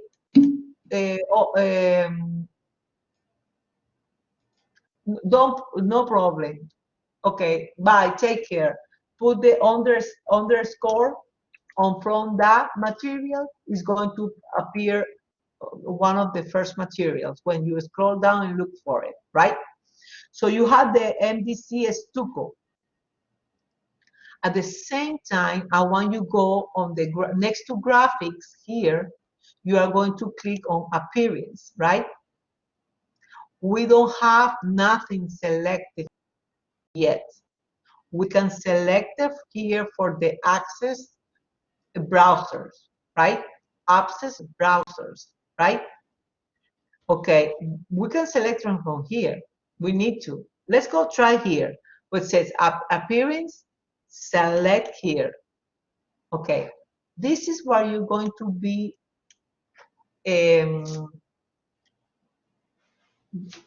sometimes find that you say, well, where is my material? I need my materials. You need to know what material. What happened is the program was installed. What happened is too many things. But what I want you to learn is to locate where is the material browsers here for the program, right? So you go in computer, my computer, see my computer. You go to local C, or you can even go to library, but that will not give you, that will be the library. I need you go to my computer, local C drive, right? Here, what I want you, go and look for program files in parentheses x86. Click on it. Okay. Then over here, locate what says common files. Okay. In common files, you are going to get Autodesk Share. Okay. Look, you need to know this. Autodesk Share and locate materials. We are there. Materials, then you go and locate what says, you can go 2020, oh, textures. See, textures? Click on one. Click one max.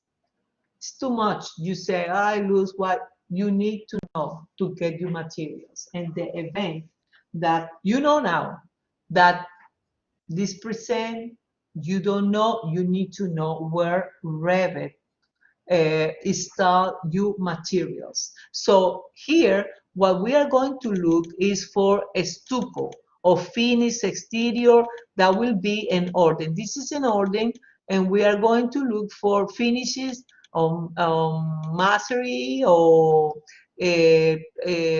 stucco. Yes. So here you have even finishes painting. That's not what I want. So let's go locate what said stucco, fine or white. See, finishes plaster, stucco, fine, white. Finishes plaster, stucco, fine, white. Sorry. Okay, and target also that you are going to use the finish plaster stucco fine white bump. Okay, open. That's the material, right? Now you need to get the bump. What is the bump?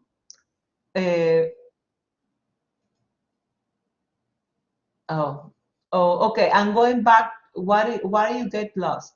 Tell me. Okay, let me finish this and I'll go back to you. How about that? Okay, so you click what says bump.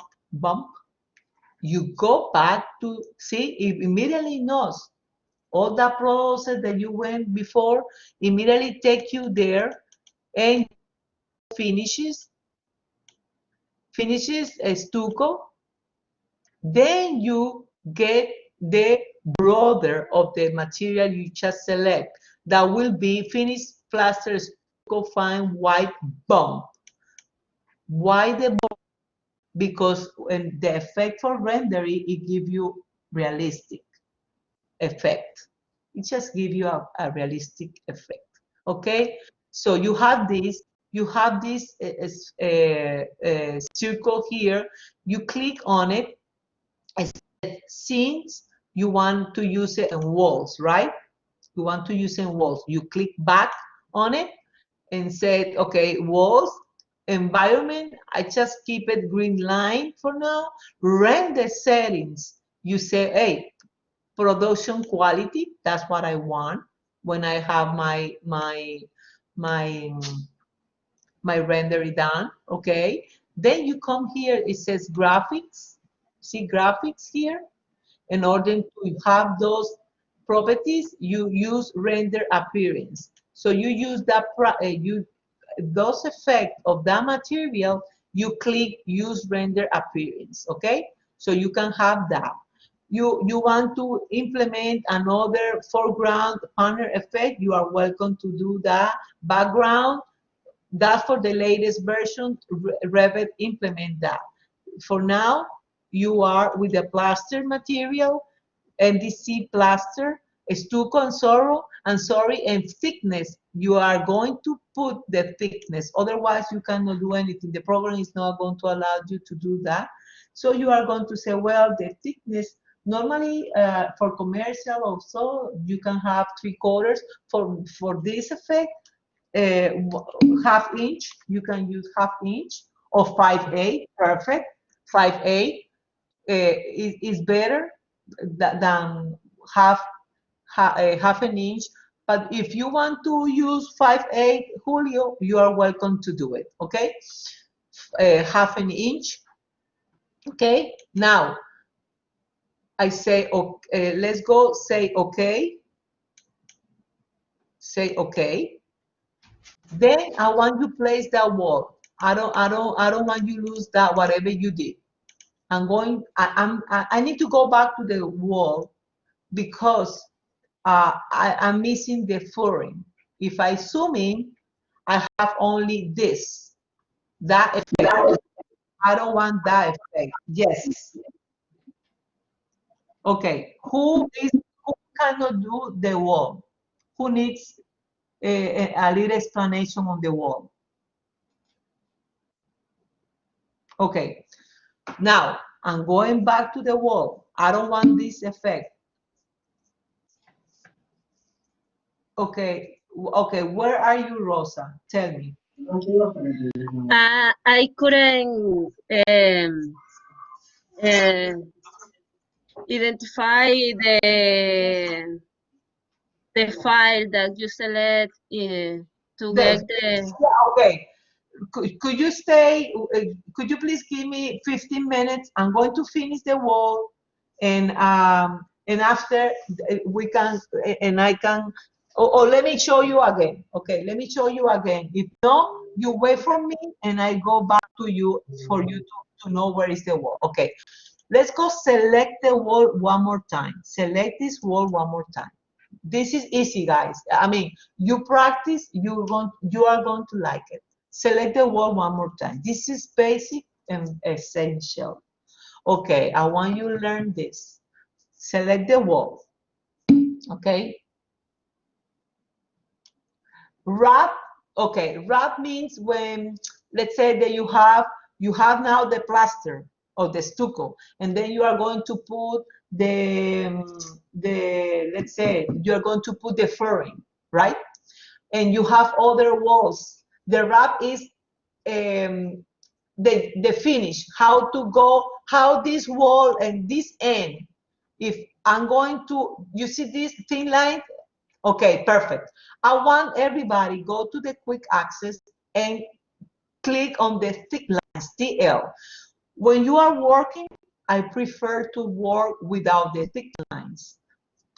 In order to answer fully the question, what is wrap? You see these two little lines here? That's for the plaster. If I want to wrap then I select this wrapper up, so it will wrap at the end of the wall. Okay, so let's select the wall one more time. I want everybody have the thin line selected, TL, so you don't have that effect that for when you are going to print. Yes, before you print out your PDF, make sure that you are in this status.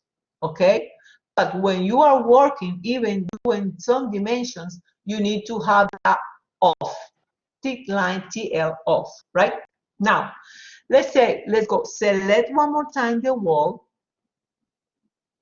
right? Edit type, right? I'm going to minimize this a little bit so we can see what we're doing. Okay, I'm going back to the assembly, structural area assembly of my wall, right? See wrap here, you can select wrap, but also you can select it here. It said default wrapping at intersect, don't at the end.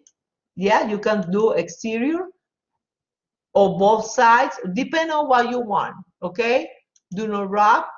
Yes, I want to wrap, and let's say both an interior or exterior. It depends what you. So at this moment, we are going to locate ourselves on the number 4. Highlight it, and Rosa, I believe is you, right? Look where you're going to get your material. Okay, I'm going to go slow. Okay, core boundary, right? Okay, I'm going to place insert. Put insert. Click on insert. Yes. Okay, now I did that. okay, and the effect that the core boundary is lower than the structural, you don't want that, right? What you want is to select and look on pardon, down, put it down. This is what you need to have. You need to have the concrete mastering, the main element of that wall, wrap with the layer above and with the layer below, like a baby, taking care of the baby, okay, here. Then you will have on the item or layer number 5, what says structural brackets number 1, you click on it, and you are going to select finish 1. Select finish 1. This is interior. Now, I have a tip for you guys. Okay. Quick question, how did you get the 5th item? Right now I only have 1, 2, 3, 4, but how did you add the 5th one? Okay, you went here to the core boundary. See? Core boundary. You click, you highlight it, and you enter insert. Okay? Do it, please. You Okay, got I it? got it. And I switched it to structure and I moved it down.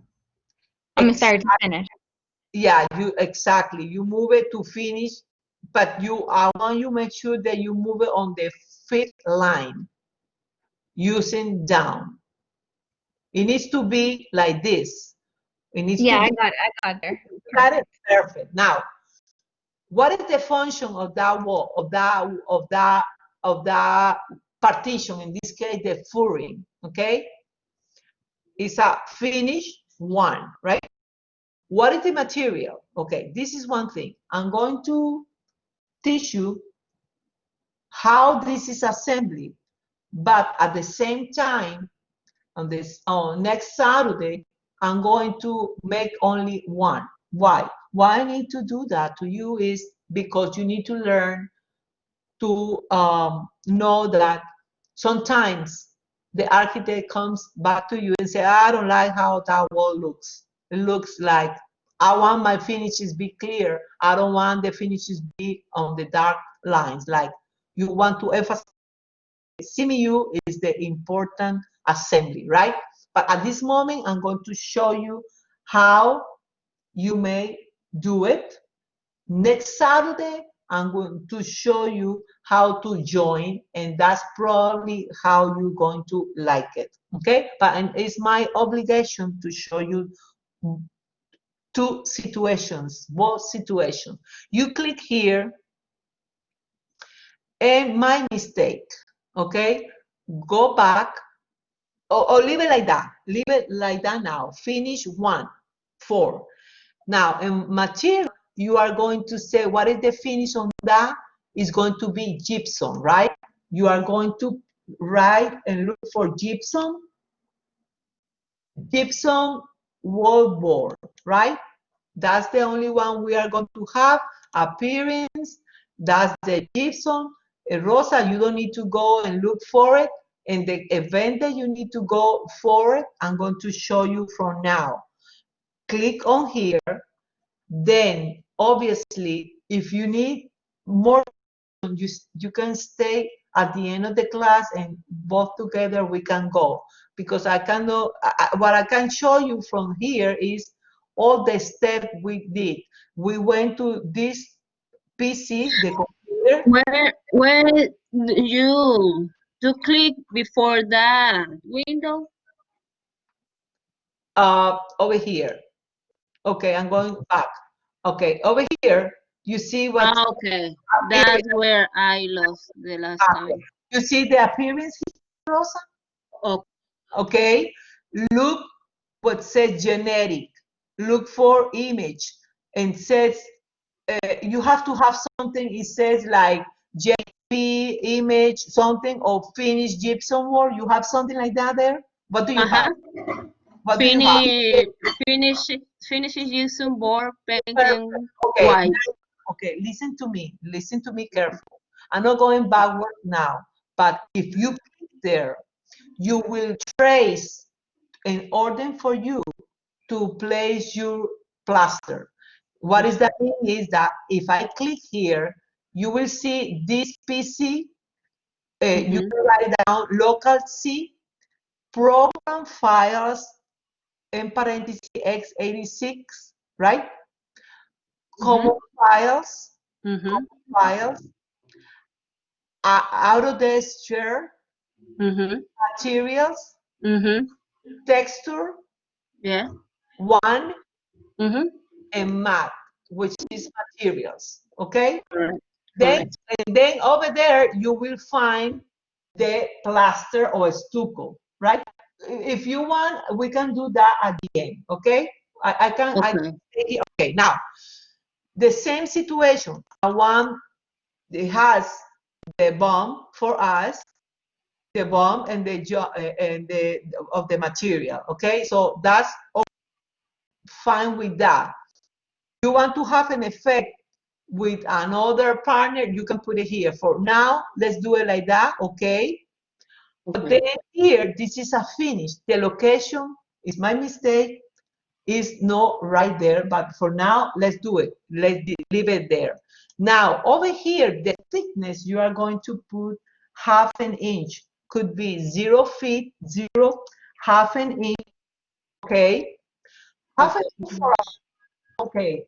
But for a ceiling, it's better, and I recommend 5/8. But we are not doing a ceiling. Gypsum now, you can go ahead with half an inch. Now, I'm missing something here. I'm missing the metal stuff, right? I'm missing the metal stuff. Okay, you are going to locate yourself, highlight it, what says finish one. You are going to insert, right? Insert. And insert, you are going to locate function. You are going to locate what?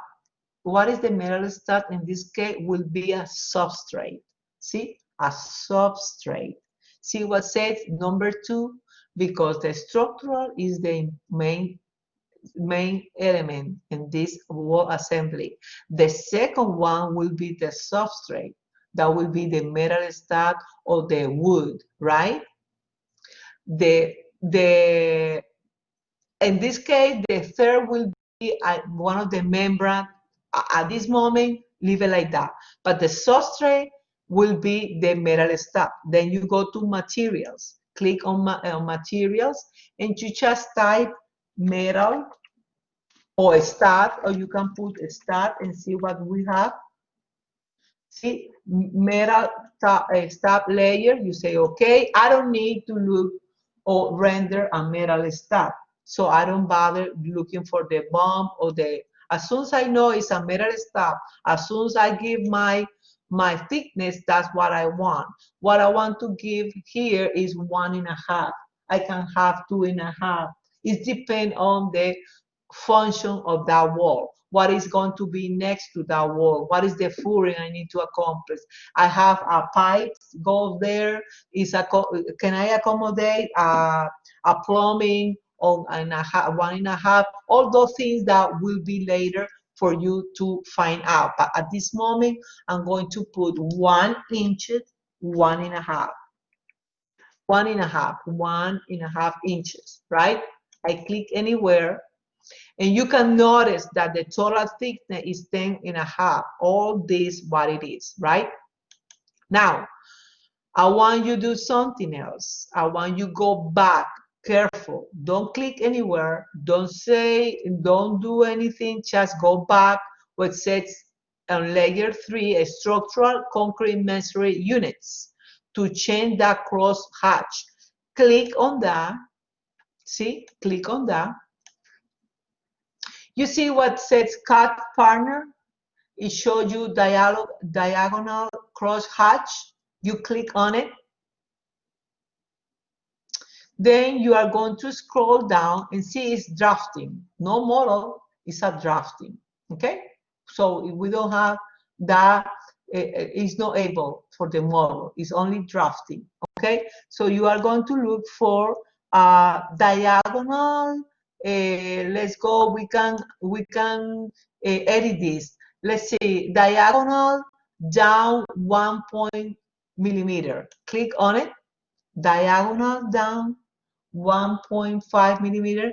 Use a, but still that one we need to edit. So in order for that, you go and set edit field partner. You see the little little pencil here, click on it, okay? And that one, you said, okay, I want parallel lines. It's basic parallel lines. I don't want to have a 135 angle. I want to have 90 degrees. In this case, let's see it works. The separation, okay, let's see if that works. This separation works. Let's see if that works. But I want to emphasize to you that you need to change the orientation in host layers. Oriented to view, right? Oriented to view, you click on it. Then you go align with elements. With elements. In order for what? In order, if I'm doing horizontal, vertical, it goes along with the right. Click on it. You say click on it. Okay. Okay. Okay. And then you have your wall, or you can place your wall. Any questions so far? Any questions? See, Julio, this is the wrap-up that you were asking. This is what is wrap-up. If I remove the TL, T lines, okay, that will be that effect. That's what I was talking about. This is when you need to print. Now, you're going to tell me, well, I don't like how it looks. I really want this line be emphasized, that I have a CMU and I have a foreign or a JSON board. That will be for next class, that we are going to this line bold, this line lighter, for you to have a better effect. Okay, so for now, any question on this? Okay, so shall I continue and finish something? Yes. Now you are going to have wall types, right? You select your wall. At this moment, I don't care if it's not connected, because that's not the instant. See, this is not the instant. And this is the wall, yes, but not the instant. You select your wall, right? Then over here, you see all those properties or parameters, right? Then you are going to locate mark. Locate mark. Click on that. Or could be type mark. Let's see. Type A on mark. Let's see. Right? Now, you go here and annotate tab. Look on annotate tab. Then you are going to locate. Look for tag by category. Click on it. You can use leader or attach end, that's okay. Okay, you are going to place this, right? Then cancel twice. The tagging is asking the wall, what is your type mark? What is your wall type mark? See, has a question, and that's one of the beauty of the program. The point here is that the tag is asking the question to the wall, is asking the question. In other case, if you have a window, a door, is asking the question. It doesn't have the information you provided to the wall, right? You as an architect or interior designer, structural engineer, or professional. I'm going to select back the wall and see that that A is another mark. Doesn't help. I need to go to the edit type. Here, that will work for a door. Here, that's what I need to identify my data. If this is rating, one rating, a fire rating that you are going to learn also how to place it, and assembly code. If you have a keynote, all the information will be here. The more information, type comments if you want to. You in this moment you want to type mark. I'm sorry, you are going to put the A is here. Okay, and you say okay, perfect, and that's why you have the wall type, right? That's the wall type of the tag is asking, hey, what is your wall type?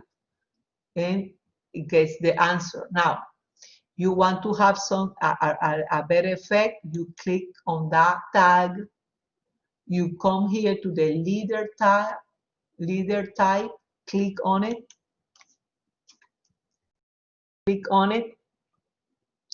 then you can have, let's say, a touch end, but a heavy effect. You come here to the edit type, you see the leader arrowhead, click on it, it says none. You are going to select heavy end. Let's say select this heavy end, say okay, then you are going to have this effect, right? Now, I'm going to tell you this. How about, okay, yes, but we are going to continue next class, okay? I'm going to, just to make this comment, think about it, guys. Okay, let's say that this purpose is easier wall, right? It's a stucco, it's flooring, that's it. But not all the time you are going to have this situation, because you may have different flooring on the same long wall, right? So you need to play. You need to play, and what I bring this to you, just for you to think. If I select this wall one more time, and I go back to here, edit type, right? And I say, well, I need to have here another type mark, right? To let know that this flooring is a flooring, is 1.5, or is 2.5, or is 3.58, whatever is this flooring is. But I cannot use the type mark. I use it only one time, right? Okay, that comes the effect that I can have another tag. Don't bother my type mark, because that's the essential assembly of that wall, but using the type command, type comments, I can use that, and I'm going to show you that next class. I can create a tag that instant to have the tab as the type comment on the same wall, and I'm going to have then the flooring, letting the contractor that I have a flooring here that is 1.5, right? Different in another location on the same wall, another type comment that could be a different thickness, okay? So keep that in mind. I want you to save this file, and then any questions so far? Because I don't want to have more than for the others that have left. Any question, any suggestion? If you have any question from another product you have been working, whatever, okay? Okay, so far, who needs me to answer any questions, please? Hello? Oh, everything is perfect, I think. Yeah. Okay. Rosa, Yes. for me, this first class was a little hard. It's my first time using this software, and for that reason, I have to change the windows, and many times I stay back in the class. So, I don't know if you can go a little slow for Okay. me. Uh, for now, I hope for for the record of this class and try to understand all the I lost. I Okay. think in the way I get more confident. Yeah, no, the practice is the practice. But you have any question now? Do you have the wall done? No, no, no, no. I didn't finish. Yes, I will. Yes, you've okay. Okay, so you finished. You did the wall, right, Rosa? No, I stay in the edit assembly. I stay then. Okay, you need more. You want me to explain about by No, Carolina? I can see the record, but in this moment I can stay here more time. By Giancarlo. By okay. Yes, yes, Julio. Only thing I want is you read about the view range at this moment. Want you read about the okay, the view range. I want also I'm going to send you something because of this wall of the other walls we need to do fast, not fast, but prompt on the next class so we can go ahead and do this. I want you to read the view range, and I will send via email kind of a little quiz. Don't feel bad, it's just for us, believe me, it's also good for me, for us to, hey, what is this? Oh, because sometimes we do things like without thinking, and then you realize, oh, wait a minute, I'm going to send a little quiz for you, for yourself. You take it yourself and say, well, yes, no, okay, I need to pay. Oh, you can ask me. I don't understand, Luz. Well, explain to me this. What is this term? Maybe we haven't seen in the class because this is so uh, um, too much material to get in a few hours, put it that way. But I want you read that view range. What I want you is to go and see the record, the link. I'm going to send the video sharing, and that's it. Okay, and save this project, please, guys. Okay. Okay, Okay. thank you so much, Okay. Professor. Have a Okay, great day. Have a wonderful weekend. Okay. You- Bye. thank you very much. Okay. Bye. Take care. Bye. Bye. Bye.